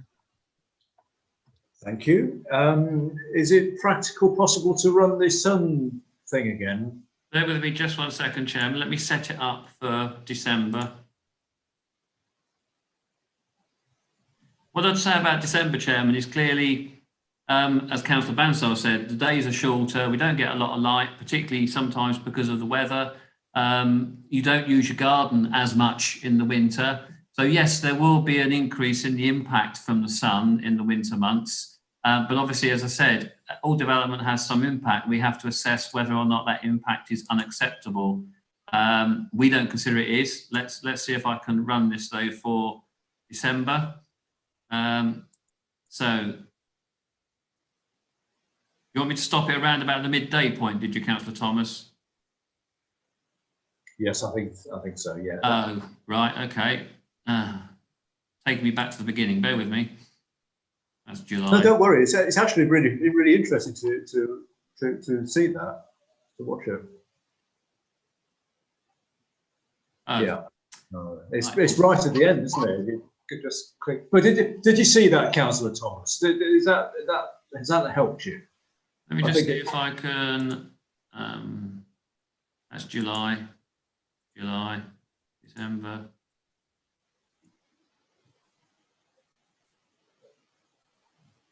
There we are. So yeah, so around that's a midday point. There. That's 1317. Chairman, my understanding of this package is it's a proprietary package where you plug in the details of the buildings, the orientation, you then use latitude and longitude to get a relatively accurate path of the sun and height in the sky, dependent on time of year. So it gives an indication, I would say. But again, you know, your officers, yes, there would be an increase. You can see that there's a slight increase in the overshadowing. We don't consider that that would be so significant as to warrant refusal of permission. Okay, thank you. And there we are, Councillor Thomas. Oh, and then the question about the depth of garden, the 10-metre guidance and depth. I haven't scaled it, Chairman. The 10-metre guide is a guide. It isn't set in tablets of stone. We have approved dwellings with smaller gardens in the past. As I indicated to you in this instance, because this is a corner plot, they have more of a yard at the rear, or your paved area. The main amenity space, as you saw in the pictures, is really here, which is because it normally on a corner plot it may not be that private, but it's got hedging along here that makes it private.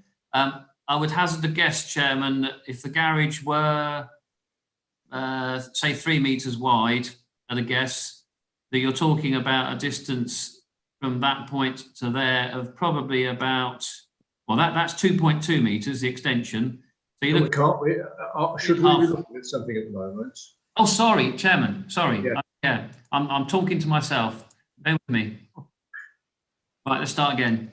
So if the garage is around about 3 metres wide, as a guess, the extension you can see is 2.2 metres projection. So the existing distance is probably around 3.5, 4 metres perhaps.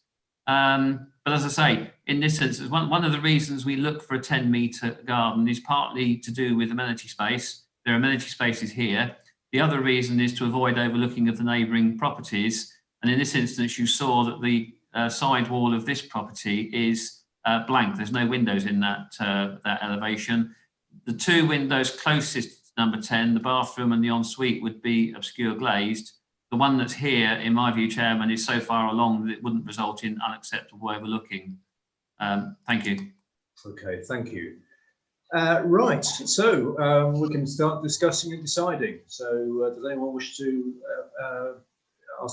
raise questions or issues or make a recommendation? I'm in your hands. Or do we want to go, Councillor Major? Yeah, I can see the challenges around the sun path, and I do sympathise with the neighbour.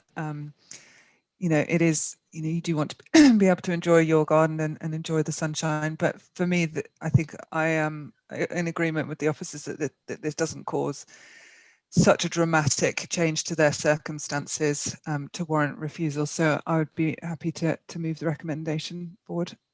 Okay, thank you. And do you have a seconder at this stage? I can see Deputy Councillor Mason's got her hand up. Are you wanting to speak, or are you, well, you've got your hand. I'm pleased to second the recommendation. I think it has been quite difficult first looking at it because of it being a corner plot. It's not the standard side-by-side issue. So you've got one garden overlooking part of another garden, which has made it more complicated. But I think on the whole, and having seen that the way that the sun comes round, I am willing to second the recommendation. Thank you. Okay, thank you. Thank you. And Councillor Goland, please. I think if you look at the whole area, because it's a corner, the whole area is very congested now. I think more building on this area is going to make, I mean, one thing I'm pleased about is it's not building right up to the boundary. That makes me happy. But it is very congested, and I think it is hard to tell with that sun map without seeing the other properties and the shadows they're all casting. I suspect that an area between the three properties will be very dark once this extension goes up. Okay, thank you. So now then, Councillor Thomas, your hand is up still. Is that the same hand as before, or is it a new one? Is it right? Okay, just wanted to check. So we've had and Councillor Mason, your hand's up again. So if we, it gets a bit confusing when you see your hands flashing. So we've had the recommendation as per the report moved and seconded, and I think the questions and queries we've had have been looked at and listened to. So I don't see anyone. Yeah, else I do have another question. Sorry. You do. Okay, Councillor Thomas. Right. Yes. Okay. My hand is up deliberately. It's about the amenity space that Mr. Pegram said is at the side. I was wondering if you could just show us the slides of that again. I'm concerned about the remaining amenity space on the application site at the moment. If I could just see that side amenity space again. So we want to check the size of the garden space around it, basically.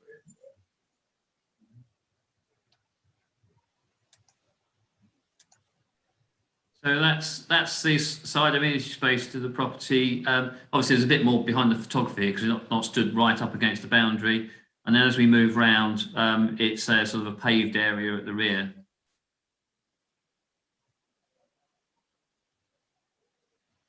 And if we go to the plans, the one we produced probably, so there you go. This yes, yeah. area you were looking at just now, with that fence that runs down through there for the driveway. That seems clear. Is that helpful, Councillor Thomas? Okay, thank you. So, Councillor Goland. Sorry, related to that, is the plan to remove the fence as shown on that plan? To the fence to the garage. Is the plan to remove the fence to the path to the garage? That's what's shown on that plan. The Chairman, I did look at that. It's not shown on the plans, but having looked at it, I think it could be retained or it could be removed. It's up to the applicant, really. It provide them with some privacy, obviously. Right. Sorry about that. The lights went off. So just to clarify, the fence query. Well, Chairman, my view is that it would make the extension very close to it, but looking at the plans, I don't see why it couldn't be retained if they wanted to retain it. Clearly, that it's not. They don't show that on the plans. Unfortunately, they don't show the garage either. But I don't think they're going to remove the garage. Okay. The option is there. Right, I hope that's helpful, Councillor Goland. Right, so I think, is anyone else wanting to say anything, any queries or questions, or I think we've answered the points and observations. So shall we go to a decision on this?